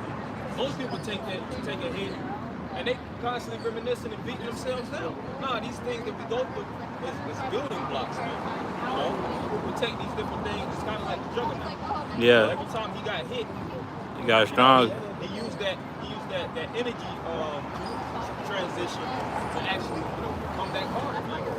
So everything is about energy. Energy comes, it's gonna come your way, but it's about knowing how to transfer that energy, turning the negative into a positive. It's all experience. It's like Black Panther, like the suit he had on. Oh yeah. Yeah, he was at Jordan, and he's bouncing right there. Because to a level, we do have a spiritual power. You know, the spirit, willpower, that's power. There's his power. Yeah. Got the Holy Spirit. The Holy Spirit is like Prophet Rambam says, have to understand that the scriptures coupled with the spiritual power. That's the Holy Spirit. Yeah. We have it. Yeah. Romans chapter 8 and 18. For I reckon that the sufferings of this present time are not worthy to be compared with the glory which shall be revealed in us. Yeah. Right. The suffering is going through right now, man. Right? I remember he said it years ago, right? Back on 34th and 7th. I remember he was talking about a year ago. It was like, man, this ain't nothing. This ain't nothing, man. And that's true. Really, what we're going through and what we're suffering through, what we're going through. Romans 8:10. For I reckon that the sufferings of this present time are not worthy to be compared with the glory which shall be revealed in us. These things that we're going through right now is not worthy to be compared, okay, to what's going to be revealed in us. There's going to be way more beauty, way more preciousness, right? Way more love and embracing that we're going to have in the future than what we're going through now. A couple bills and lopsided, you know, right? I was at work the other day and Jake was talking about, you know, they tires and stuff being messed up. What tires, man? That comes with the territory of having a vehicle. It's okay. Right? It ain't something you ain't never been to before. And if you really be honest, you're gonna go through it again. Now, like, so this suffering, and my point is, having that wisdom and understanding on that small scale, knowing, okay, you got it, but you'll get over it. This is what we're going through. We're suffering now, but guess what? We'll get over it. Hey, We shall overcome. Yahushua said it, how it said, rain falleth upon the righteous and the unrighteous, and the sun rises upon the righteous and the unrighteous. Yeah. So we're going to go through hell. The scripture speak about hell is not uncommon. You know, you're not going to do nothing uncommon. Hey, when the scripture say we shall suffer strange things, but the scripture says that the wicked shall also suffer strange things. They don't have no hope. So, I mean, bro, if you fall out the truth, Jake be acting like they ain't gonna catch hell. Yeah, like now everything's gonna be now. No, you gonna get worse. You might, the Lord might put a crack demon on you. Next thing you know, your ass in Vine City somewhere, in somebody alley, cracked out. You know, thinking that everything's gonna be peachy. We gonna suffer, just suffer for righteousness' sake. We behind any lines regardless of if you're in the truth or not. So you might as well suffer for what's right. Instead of going out here suffering for what's wrong and appeasing the flesh for the little bit of time that you do. Okay? You gotta stand up out here, man. Look at this, man. There's nothing but madness out here. Why would you even want to be associated with this stuff out here, man? You know? There's nothing but madness and just, this is Looney Tunes around us. This is fucking Looney Tunes. Cartoon Network experience. And what was that? The mask. This dude's supposed to be with the Green Bay Packers or some guy. No, that was a cartoon back in the day called Bumpers. Oh, yeah. I remember He was a cop. Yeah, These cartoons is what crazy. Yep, I remember that. He was Bumpers. He was weirdo. I got it real quick. And then go to that. Yeah, I got it. Yeah. 2 Corinthians 4. I'll start at. I read verse 16 and 17. It says, "For which cause we faint not, but though our outward man perish, yet the inward man is renewed day by day." Yeah, By day. our man Paris, we catch hell. We look like on the outside, we look like, you know, ashes in the brook, right? But on the inside, okay, we're well oiled, polished, okay, we're shining. What did Yahushua say? He said, "Go before you are yet rich." Okay? He in the most intense part of the battle, man. Heat of the battle. We step to the heat of the battle. Most people try to stay. Like, if you choose your position in the battle, most people want to shy away from the war. We actually encourage ourselves to get into the Think of it. Yeah, the men concentrate on fire, yeah. No, it's a go to the fire. Control the fire. There was a time to extinguish. Hey, because really, the heat of the battle is the safest part of the battle right now. Right? Because really, we on the front of the chessboard, but really, we in the back.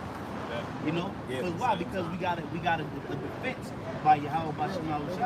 So it's really by us stepping up to the plate and answering that calling, because we weren't the only Jakes that got called into the truth. Really, all of Israel got called.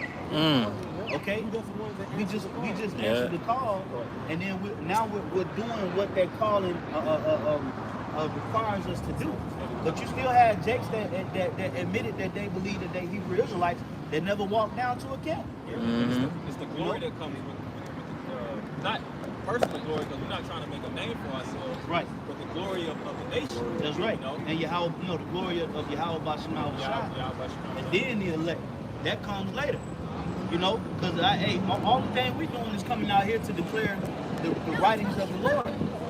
Okay, that's contained in the scriptures. Okay, and then we're gonna be glorified after the Lord get glorified, man. Because Yahweh Shai gonna get his, man. When he come back, the scripture say he's gonna come back riding on that white horse. It's gonna be glorious. Hey, and it's gonna be all so many different colors when that chariot come back, man. That's why the scripture says what? The brightness of his coming. It's gonna be all kind of the crown's gonna be fluorescent. It's gonna be fluorescent. It's gonna be all kind of different colors, fire enfolded within itself. There's certain videos that show a UFO.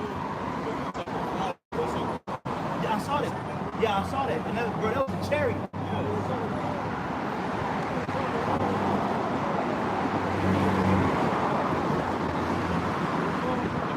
I seen it. It's a name for it.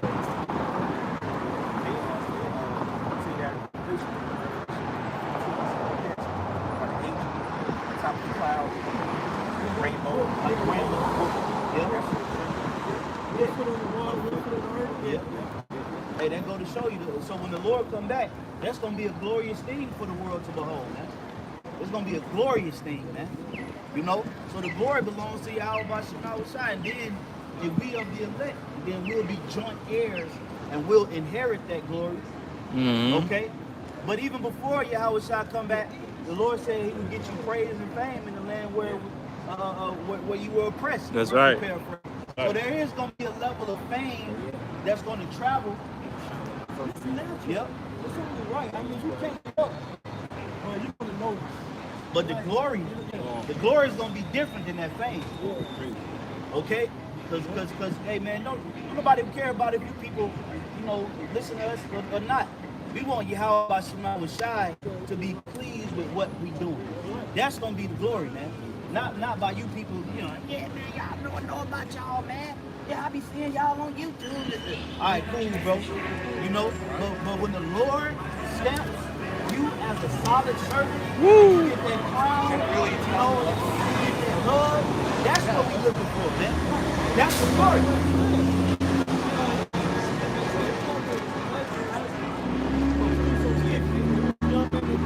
Yep. That's what we want. Okay? The Bible shows.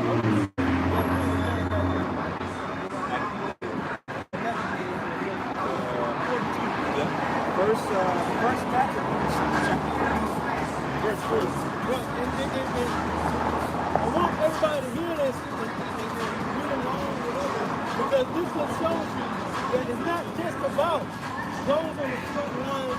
It's not just about the prophets we're dealing with, and the priests and that. But the people, even those, the children over there, the understanding of the Lord, play an important role in our nation getting back together. Okay? Because, you know what I'm saying? Just because we're not out here doesn't necessarily mean we're not going to be delivered. Okay? When it starts with those that were just saying about those that are standing in their heat, and we motivate them to get together and do what we have to do for the Lord. Okay? And this is for the top. Go ahead. First Matthew 3:42. Now when Judas and his brethren saw that miseries were multiplied, and that the forces did encamp themselves in their borders. Right, because he had the Greeks coming to Jerusalem, and you had Judas Maccabees and his brothers basically start up a protection force, a small guerrilla army to protect us against the Greeks. Okay? Go ahead. It says, for they knew how the king had given commandment to destroy the people and utterly abolish them. 43. They said one to another, let us restore the decaying fortune of our people, and let us fight for our people and the sanctuary. So you had, and they were Levites, right? So you had them say, look, because they understood the importance of keeping our culture alive, keeping our heritage alive, okay? The hell with black culture and HBCU, DET, we're talking about us, all the tribes of Israel. That's right. Having our heritage. That's an important. That's something that we have to understand. That's But right. he said, listen, great miseries have been done to our people since these white people came in. Okay? They love when you hear like curse out the white man. But guess what? These white people, these Greeks during this time came in, all right? And they were destroying us the same way they're doing today. That's right. Right? And we read the prophecy earlier how they're going to come in again. Okay? But listen to this account. Verse 44, then was the congregation gathered together that they might be ready for battle. So you had everybody was like, listen, we're going to get ready for battle, man. All right? Starting with the men. Okay? These weren't priests, these weren't kings, these weren't soldiers. They were Israelites that were still in the land that the Maccabees brothers said they had to protect. Go ahead. It says that they might be ready for battle and that they might pray and ask mercy and compassion. Right, and what did we do? We prayed to your house and your house. That's right. Okay, that's always the beginning of things of us getting better. Right. We start off with going to the Lord first. Go ahead. Yep. Verse 45, now Jerusalem lay void as a wilderness. There was none of her children that went in or out. The sanctuary also was trodden down, and aliens kept the stronghold. So basically, there was nobody, but just like these people coming into our neighborhoods, no matter what hood you from, Oak Block, Compton, Right. you know, no matter, whatever neighborhood you come from, and these are the soldiers. You know, you see the National Guard in the troops. They come in your neighborhood and set up shop, but you can't go in and out. Right. But your apartment or your house is in there. You can't get nothing, no food, no clothing, nothing. You just out on the street. Right. It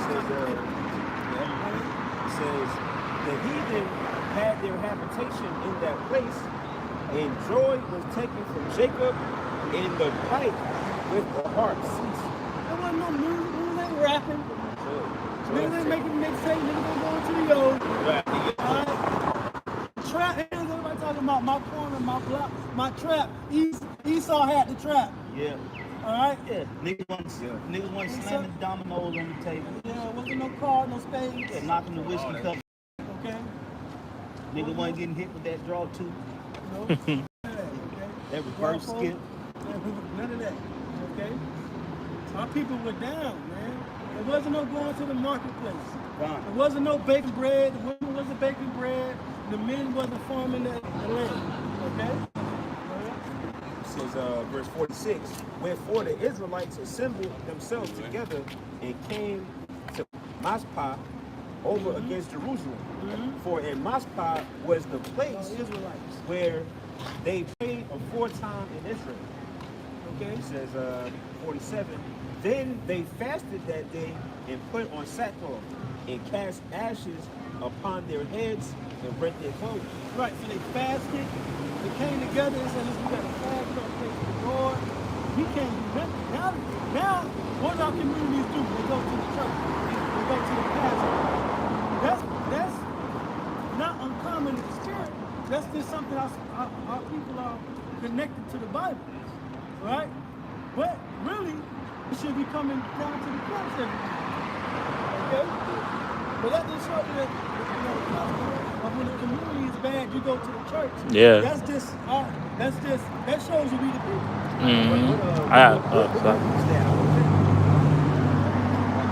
Bushwick, the purge, really, when they're over to the church. Was that Bushwick? I think that was the second or third purge Yeah, with Jake. When it was with Jake. I think That was election. That was the election. or something like that. But at the black. Oh yeah, that was the election one. Yeah, it was the election purge. They went to they gathered at the church. Yeah. They came to the church and started, Yeah. But yeah, it go right with what you said. Yeah. I had a quick precept. This Sirach or Ecclesiasticus chapter 35 and 17. The prayer of the humble pierceth the clouds. Until it come nigh, he will not be comforted, and he will not depart till the Most High shall behold the judgment. Slack the Most High shall behold to judge righteously and execute judgment. Yeah, right. So the prayer of the humble, it goes to the cloud and the Lord hears. That's right. Okay, go ahead. Verse 48, it says, and laid open the book of the law, wherein the heathen had sought to paint the likeness of their images. Yeah. Basically, once Jerusalem was taken down at that point, the heathen was like, it's ours. I suppose Basically rewrite history. yeah, rewrite history. So every time these white people take us down, they rewrite our history. Okay? Yeah. Go ahead. This is verse 49. It says, they brought also these garments and the firstfruits and the tithes and the Nazarites they stirred up who had accomplished their days. Then cried they with a loud voice, what shall we do with these, and whither shall we carry them away? For thy sanctuary is trodden down and profaned, and thy priests are in heaviness and brought low. Yeah, and that happened in Greece. You know, when the Greeks came into the temple in Jerusalem and they polluted it. So we didn't have a place to sacrifice to Yahweh B'Shem Al-Washai. Okay? So that's how you know that these people got to be talking about us today. All right? Because they did that to us in Greece. They came and polluted our sanctuary, and now the modern day sanctuary of the Lord is us. Okay, the Hebrew Israelites. But look at our people. So the Lord's Spirit can't really dwell with majority of our people because we got polluted. Okay? Through the idolatry, through all the things that we do as a people, the Lord is pure. He can't dwell with us as a people because of the way we carrying ourselves. But when we clean ourselves up, okay, and start following the ways of Yahweh B'Shem Al-Washai, His Spirit can then start dealing with us again as a people and establish us as the kings of the earth, our rightful position. Because we fail, man. Yeah, You know? and I'm pretty sure y'all brothers know something about this. What y'all remember watching Sons of Thunder? I be watching all of that, man. Yeah. What y'all name? GMS. GMS. Yeah. Okay, I'm gonna check y'all out, man. Yeah, man, you can put us in GMS Atlanta on YouTube, You bro. ain't got no, what's the y'all selling? Oh, no, we just burned it. We just got the smells going. Yeah. Oh, okay. Good holy smells. Yo, y'all live. I like this, man. Yeah, Keep man. doing it, Hey, man. You gotta look, keep y'all doing it, brothers man. know, man. Y'all Hebrew Israelites. Yeah. You know what I'm saying? The name of the Lord, of course, Yahweh B'Shem Al-Washai. It's not Jesus Christ. It's not Jehovah. When you go into the ancient Hebrew, you know, we call the Most High, the Creator, Yahweh, and His only begotten Son, who the world calls Jesus Christ, which is a so-called black man. His name is Yahweh Shai. That's who's coming back to deliver us out of this situation that we in. And y'all see the condition we in, man. Our people messed up, strung out on drugs, killing each other. You know, homosexuality taking over the communities. Hey, the Lord, He got to fix us up, man. So that's what we out here to do. You know, but before the Lord comes back, you know, we're going to suffer a very hard period. You know, because it's getting ready to go down out here. Okay? Right. And I was reading an account about how the Lord was going to better our people. You got something? So when this I got a quick precept. This is Jeremiah 4:1. If thou wilt return, O Israel, saith the Lord, return unto me. And if thou wilt put away thine abominations out of my sight, then shalt thou not be removed. Right. Right. So you basically what we have to do is we have to put away all the customs, all this African American crap. We got to put that away because we're not African nor we're not American. We're Israelites. We were taken over here. We're still over here. And there's only one way for us to get out, and that's through the prophecies that's written in the Bible. All right. I mean, look at it today. Nobody references the African Mauritius when it comes down to what happened, but they reference the Bible because the Bible, the book is living. Yeah. Right? You know what I'm saying? The Bible's a living book. It's just that you have to get the understanding of how. I've been telling my man that you gotta learn how to read like precept on precept. You know what I'm saying? Here a little, there a little. I'm trying to break it down to him. He coming, man. He coming. He Hey, getting that's good though. Hey, well, you know what, brother? It's a start. Hey, you got a humble look too, man. You got a real humble look. So the Spirit of the Lord brought y'all here, man. Oh, matter of fact, give me Proverbs 20 and 24 for these brothers real quick. Yeah, because the Lord brought y'all here, you know, because hey, this is where it's at. You know what I'm saying? You know, bring it out. The book of Proverbs chapter 20 and verse 24. Go ahead. Man's goings are of the Lord Yahweh. How can a man then understand his own way? So the Lord led y'all here. So the prophets, we are the prophets of the Bible. That's back here in America, prophesying the destruction of America. So then you see all these big buildings and all these streets and cars, all this gonna get hit by the missiles. You know, Russia's gonna launch the missiles real soon. And y'all see it's beefing up right now. But this is gonna be the end of America. When Russia launched the missiles. So the Lord led you two brothers here. And this brother right here already knew a little something, man. But hey, bro, that's what's up, brother. Yo, you keep digging, you keep searching, and doing what you can do for the Lord, so that when this shit hit the fan, he got you. He got you straight. You know, because the path that we on right now is getting back in the good graces of the Most High. We didn't trip, bro. We went off. You know what I'm saying? We broke our covenant. You know, we didn't hold our end up to the deal. And in return, the Lord punished us. You know, but now the Lord's giving us the opportunity to break out of this punishment. So that's what we feeling. We feeling the curses. You know, you ever heard of Deuteronomy, the 28th chapter? Huh? Deuteronomy, you ever heard about the book of Deuteronomy, the 28th chapter? Yeah, well, these are the curses that let's get into it. Now, so let's edify the brother. Deuteronomy, give me Deuteronomy 28 and 68. Matter of fact, start at verse 15 and then jump down to 28. You know, we'll go down back and forth. Deuteronomy 28. Yeah, read 15 first. Deuteronomy 28 and 15. Go ahead.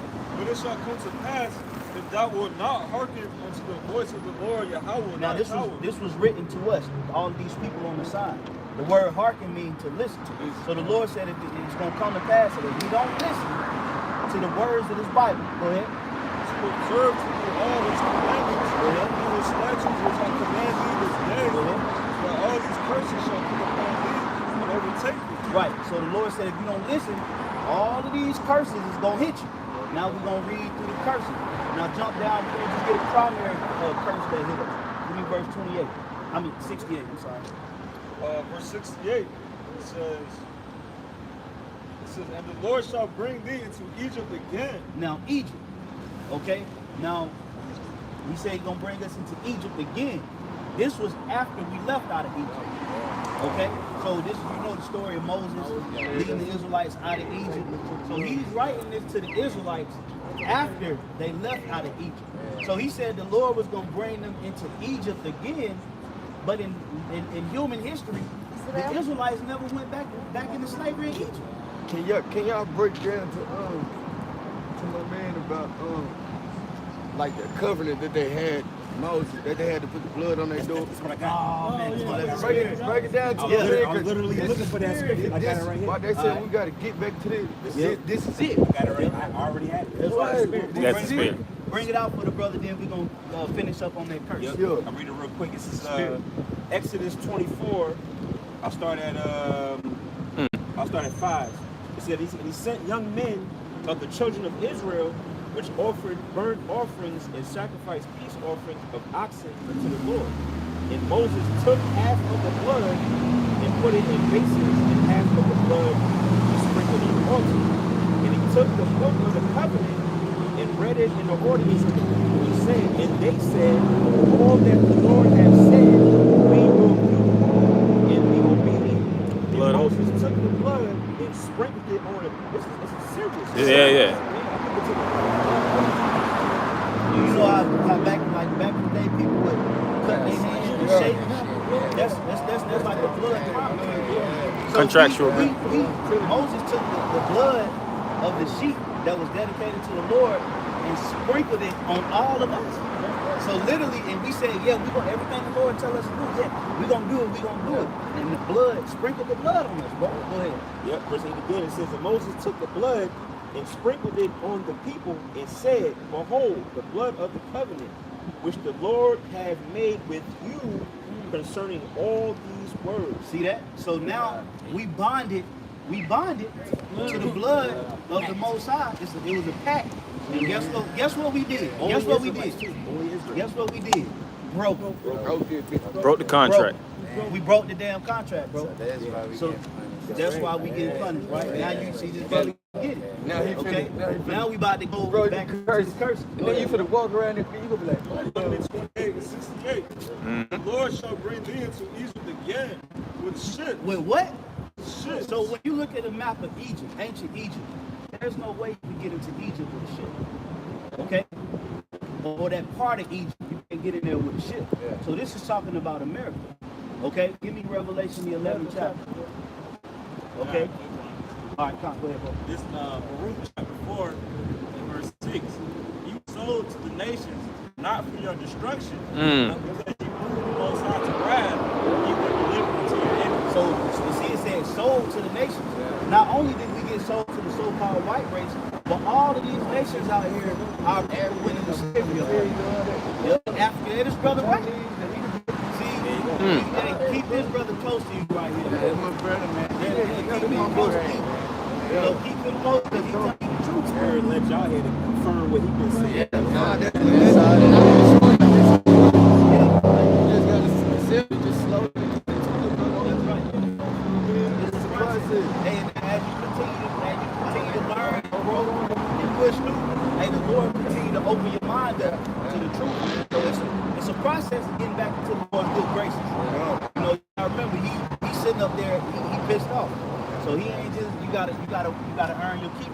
Give my man, Hold on, real quick, just so we can finish that. Revelation 11.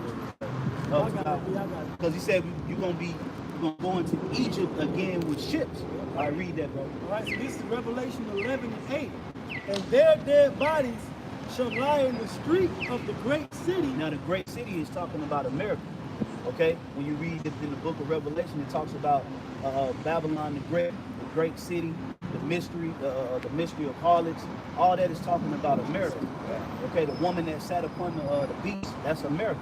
The beast is NATO.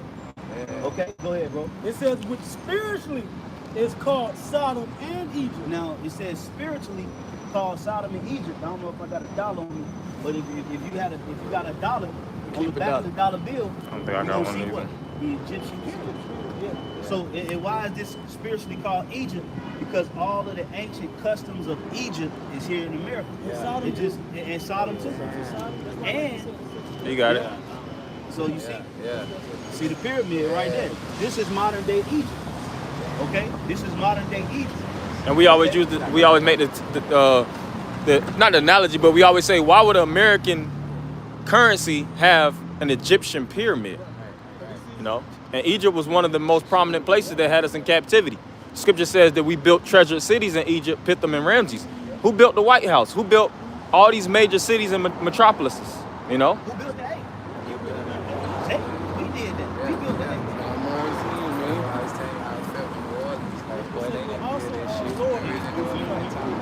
Because America is the place, is the main place where you see our people working. That's a right? But we know that he looked like us. Okay? Dark-skinned man with a beard, black one we had, his name was Yahushua. That's right. Okay? So they crossed out our Lord, crucified him here. Whitewashed and him. everybody slaves and homosexuals here. Okay? That's right. Spiritual thing. Yeah. So this is Egypt.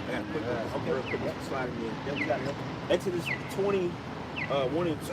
And God spake all these words, saying, I am the Lord thy God, which have brought thee out of the land of Egypt, out of the house of bondage. Yep. So Egypt, that was the place of our captivity back then. America is like this. It's all over again.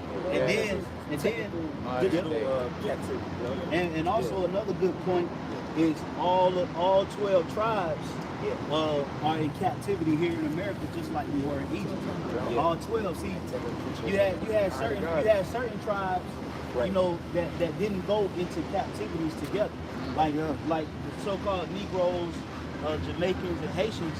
They didn't go into captivity in Syria. It was just the Hispanic and Native American tribes that went into captivity in Syria. Right. So the one thing that we do have in common is that we was in captivity in Egypt. We all in captivity in America. But this is the final one. This is the last captivity that we're gonna have to endure as a people, because after this, we're gonna be set up as the kings of the earth. And if I may add too, and the enemy knows exactly who we are. They had this movie called 1492, and it was basically according to Christopher Columbus, and he said he went into a particular book called the Book of Ezra in the Apocrypha, because that's also an addition to the Bible that's taken out. Yeah, you gotta get that. But he had a conversation with one of the priests, and he was talking about coming to the Americas, and he said he heard it in the Book of Ezra, because it tells you in the Book of Ezra that the Latin tribes and the Native Americans actually went to the west, basically to the West world. So he read that book, and he actually used that, and he brought a Hebrew interpreter because he knew that they spoke Hebrew, and he used that with his navigations to get to the West world, man. Yep. So they used the Bible to locate the Israelites. Yeah. It's like that book, man. It's a book. It's a movie where they looking for a book, and they said it's the answer in that book. Oh yeah. What you say the name of that movie was? 1492. Yeah. He got the precept too right there. This is 2nd Esdras chapter 13 and verse 40. It says, those are 10 tribes which were carried away prisoners out of their own land in the time of Hosea the king. Yeah, because when you read in the book of Kings, not these 3 tribes, but all these tribes right here, they actually broke away. Okay, we broke away from the southern kingdom, and then they went into captivity under the Assyrians.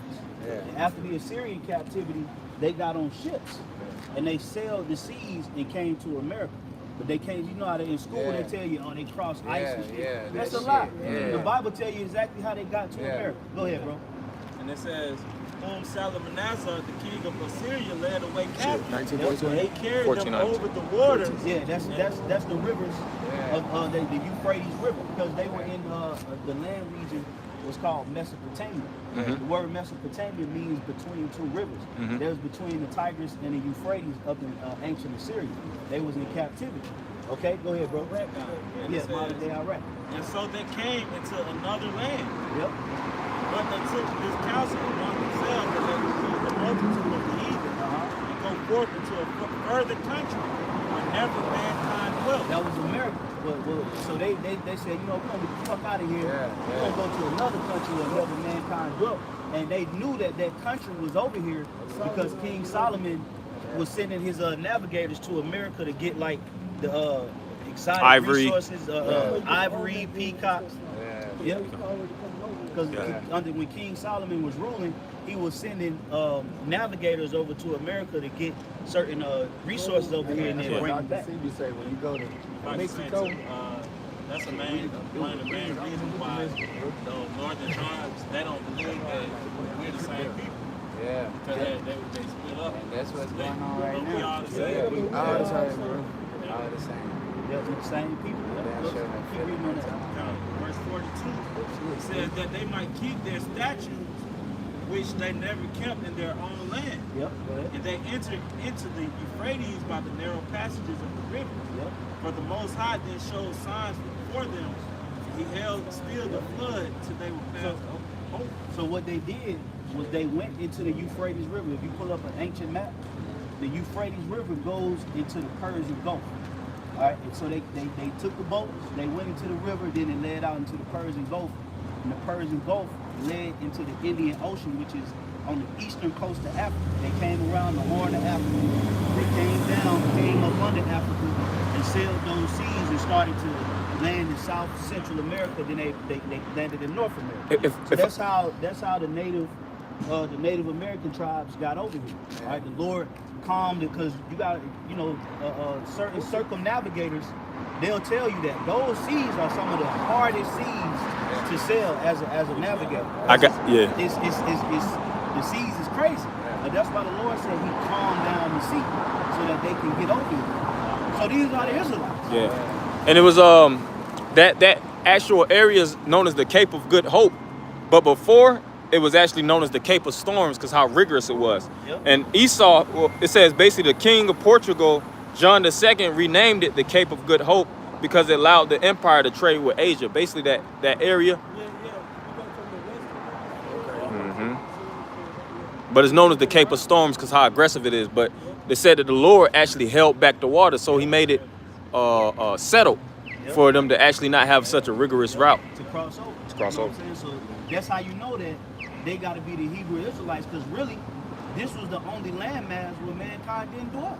Yeah. So what land was they talking about? And that's why they don't want us to read the Bible and get into it, because you're going to be able to identify with who the real Jews are. You know, we are the real Jews. We are the real Jews. The real Jews are the so-called Negroes here in America. You know, we are the children of Israel. Meaning the word Israel goes back to Yasha Allah, means he is a prince of the power. We're princes of the Most High on earth. We're supposed to be running the earth, but we broke that covenant, so the Lord broke our ass. But now what's going to happen is, as we coming back into our power, he's going to reestablish us as the dominant nation in the earth, and we're going to establish righteousness in the earth under Yahweh Bashim al-Washai. That's where we at in the story right now. You know what I'm saying? That's because, like I was talking to brothers a week or so ago, I said, life has a story, but everybody don't know the story of life. What is the story of life? Why are we here? What are we supposed to be doing? Why are we breathing in this flesh? The story of life is we are the chosen seed of the Most High through his only begotten Son, Yahushua. We failed as a people. The other nations got up high over us, set up evil enterprises. It's like a movie. You know, it's like Batman or something. It did. So what we doing now is, we remembering. You know how sometimes you be in power, and then they fall and they be drunk. Now you fight crime no more. You just lazy and a bum. Then all of a sudden you meet somebody and they tell you who you are and they get empowered. They fight the enemy and win. That's us.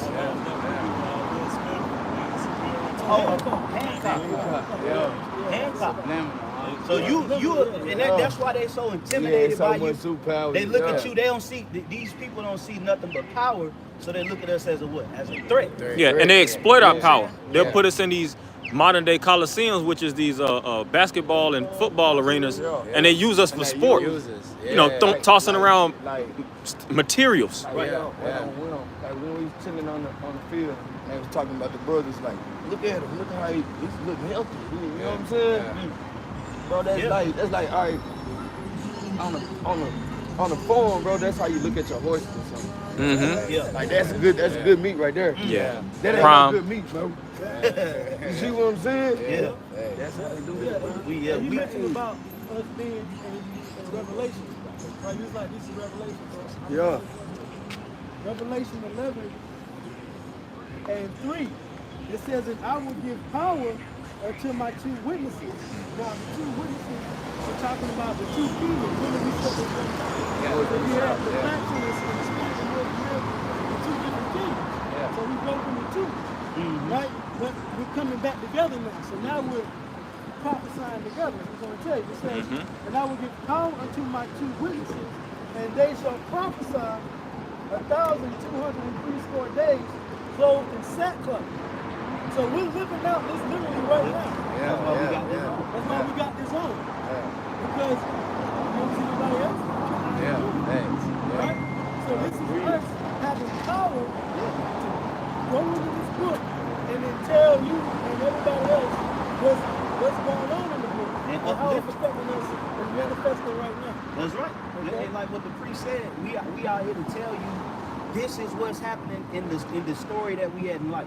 And we here to uplift you because, hey, give me Isaiah 61:1. Man, we broken, bro. I'm pretty sure y'all got some goddamn life stories. From death to probably how you was raised, where you was raised at, things that happened to you in school, things that might have happened to family members. You got a real serious story. You know what I'm saying? Everybody, all of your people got some shit that didn't psychologically traumatize them. You know what I'm saying? But we out here to tell you why. Why is this happening to us? You got certain white people out here that deserve all the trauma in the goddamn world, but these niggas is inheriting $500 million. Yeah. You know, and be filthy, evil, crooked spirits snorting cocaine out their secretary's ass crack. They say they You know? spend billions to keep us stupid. And they do. Bro, they spend trillions. Trillions. Trillions. That go to show you the importance of this truth. All right, I'm gonna give you an example. Like when you talk about young girl, you say how she watched that shit. That's niggas, that's television, social media, how everybody be in their phones just like this. Yep. That's that, you know what I'm saying? How you keep coming out the iPhone. Yeah.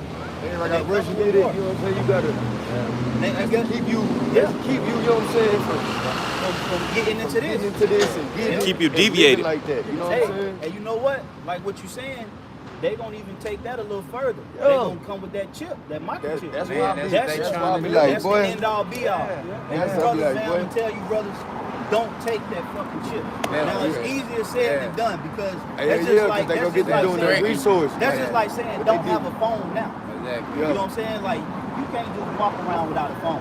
You don't have a phone, bro. You ain't gonna make no money. You ain't gonna be able to, so if we can say, hey, don't take the chip, but you really gotta be in the spirit of the Lord to resist that chip. Because they're creating infrastructure around it to where you can't get around it. You're gonna literally have to live off the grid. It's gonna take faith.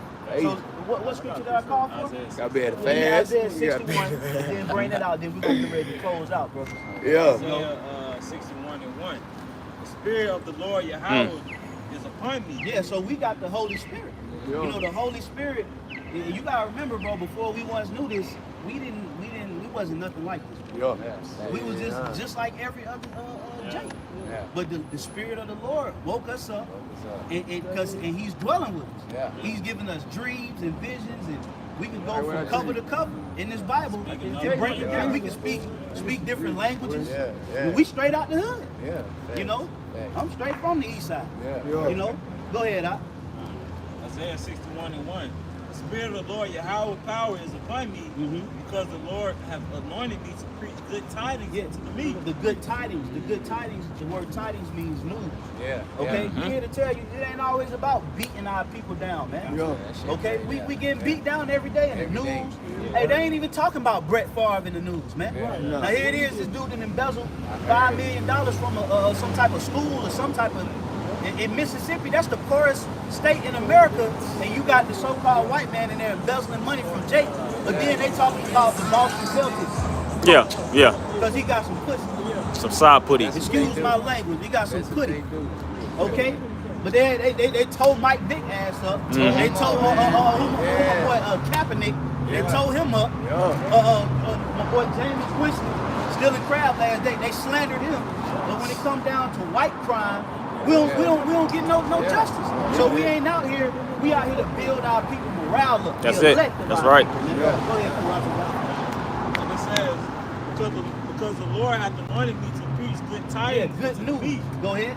And it says, He has sent me to bind up the broken heart. Yeah, the broke meaning the word heart goes back to the word lav, and in Hebrew it means spirit. There's been certain encounters in all of our lives that broke our spirits. You was defeated. You didn't want to go to college. I don't want to do this shit no more, man. Your grandma might have died, or your brother might have got killed. You probably grew up without a father, or your father was in the institution, in the penitentiary. Your mama could have been slung out on drugs, and you grew up in severe poverty. There's no telling what happened to us as a people that broke us. Majority of our people been molested. Oh, hell yeah. Okay? Them been touched on, man. Okay? Getting jumped, getting teased on. You know, getting shot, eating all kind of bad food that throw off your balance. In and out of jail. Not never being. That's another thing that traumatized our people or broke our people was never being loved. Jake ain't never felt real love. So when you express true love and true, you know, True passion towards them, it's uncomfortable. They're like, man, what the fuck you talking to me, man? I don't want to hear that shit. You know what I'm saying? And it ain't even you gotta tell Jake that you love him. It's just showing Jake never even felt the spirit of love. So that's why the Lord said He anointed us to bind up the brokenhearted. Okay, the broken spirit. Go ahead, bro. To proclaim liberty to the captive. Yeah, liberty means freedom. To tell you that we ain't gonna be here forever, man. We're not gonna be up under these fucking nations forever, man. And it's starting with the mind. You know, it says that you shall know the truth, and the truth shall set you free. You know, And it also says that a captive exile hasteth, that he shall be loosed from the prison, and that he shall not die in the pit. When you look up the definition of system, it means the pit. This is the pit. Yeah, we trapped in the system. We trapped in the man, this brother last night, man, we was going deep into the highest form of racism is systematic. Oh, yeah. Because it's embedded. Yeah. It's embedded in everything. It's in your subconscious. It's in the commercials. It's in your kids. It's in your woman. It's in schools. It's in everything.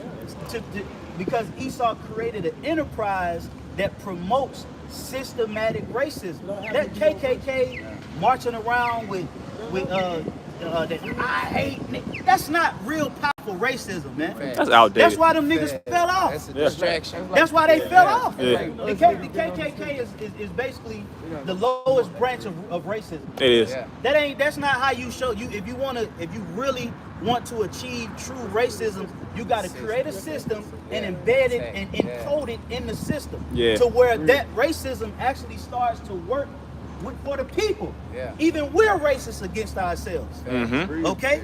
Well, you see Jake out here, and they'll look past a whole group of white boys. I'm talking about that's the link.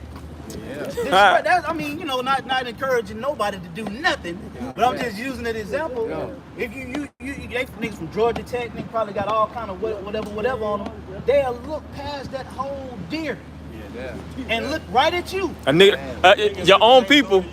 That's in poverty right beside you. That's systematic racism. That's been embedded and interwoven into the minds of us as a people. Okay, so That's we're crazy. here to untangle that cord of lies. That web. Let's keep going, brother. It says, and the opening of the prison to them that are bound. The opening of the prisons to them that are bound. We in captivity, man. This is a prison. America this is not a country. This is a corporation. Okay, and the penalty for breaking the rules of this corporation is the penitentiary. Okay. And all of our people are trapped. Even in these neighborhoods is traps. They call it a trap. Majority of these guys, these young Jake in Atlanta, they ain't never even been outside the city. Hey, they've been outside 285. Right, you remember when Snow in the Bluff, that nigga Curtis Snow, he said he ain't been downtown in like 4 years. You know? And downtown, you can see downtown from the bluff. Ride a bicycle from the bluff to downtown. You literally right there on the same, you can see the Georgia Dome off of James P. Broadway. And them niggas ain't been down there in 4 years. It's literally right there. That's crazy. But like, This a hellified it's captivity. Like, it's like, when we got them credentials on, they be looking at us like, how you get that up? You don't supposed to have that. You know what I'm saying? That's another part of it too. You know what I'm saying? Like, I ain't finna go there because if they gonna make me feel like that, bro, I'm gonna chill here. Right. So you, They keep you stuck. you know what I'm saying? Yeah, that's why we need the Lord to come back to deliver us out of this condition. This is bad, man. Bro, we literally the strongest people on the earth, but we the weakest. And that's because it's scary because we praise the person. Like, they not realizing that shit. Yeah. And another thing I said, surely a person will make a mockery. Yeah. So we're supposed to be angry at these devils. And our people, it's turning our people don't even believe that we're enslaved. Well, I'll give the straw of the heart.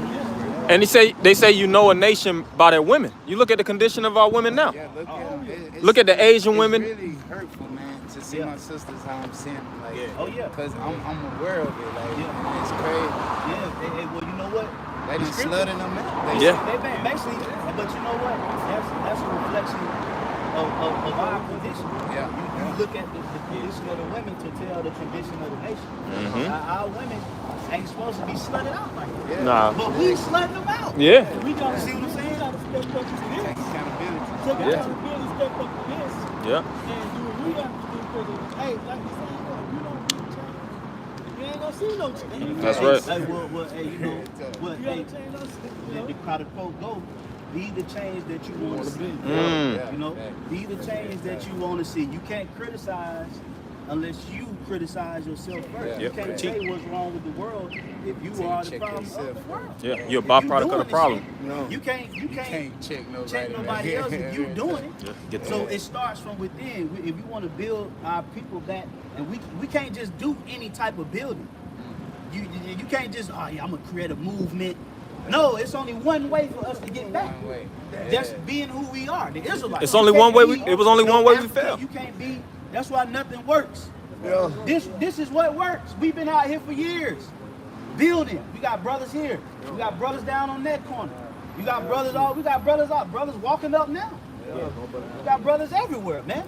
Yeah. Okay, because this is a part of the rebuilding of the temple of the Most High, Yahweh Ba'Shem Yahweh Shai. And it's going to keep getting stronger. That's man. right.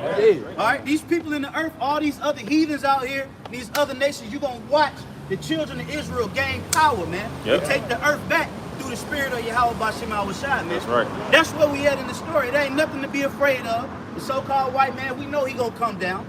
Okay, we know he going to try to break us down and lock us up, kill some of us, but watch the power of the Lord, man. See, this ain't Islam, man. All right, this ain't Christianity. This ain't the Black Panthers or the Brown Berets, man. You dealing with the princes of the power. Okay, the Hebrew Israelites that's serving the Most High. Divine intervention is going to be on our side, man. Okay, because this is the story of life. The Israelites coming back into rulership. So all of you other nations out here, okay, you Chinese, you white, you Japanese, Africans, whoever you are, okay, you are going to witness the seed of Abraham, Isaac, and Jacob take over the earth, man. Okay, through the spirit and power of the Lord. So we're gonna go ahead and get ready to wrap that up. Hey man, it was a pleasure talking to you brothers. Hey, we out here every Saturday. Every Saturday. Hey, we want to see you brothers again, man. Okay, for real, man. We want to see you brothers. Okay, so with that, we're going to close out giving all praises, glory, and honor to Yahweh, Ba'Shem, Yahweh Shai, Ba'Shem, Rakakadash. All right, once again, all praises, all glory, and honor to Yahweh, Ba'Shem, Yahweh Shai, Ba'Shem, Rakakadash. All right, double honors once again to the apostles and elders of Great Millstone. Hey, peace, love, many blessings to the elect of Israel. Shalom. Shalom.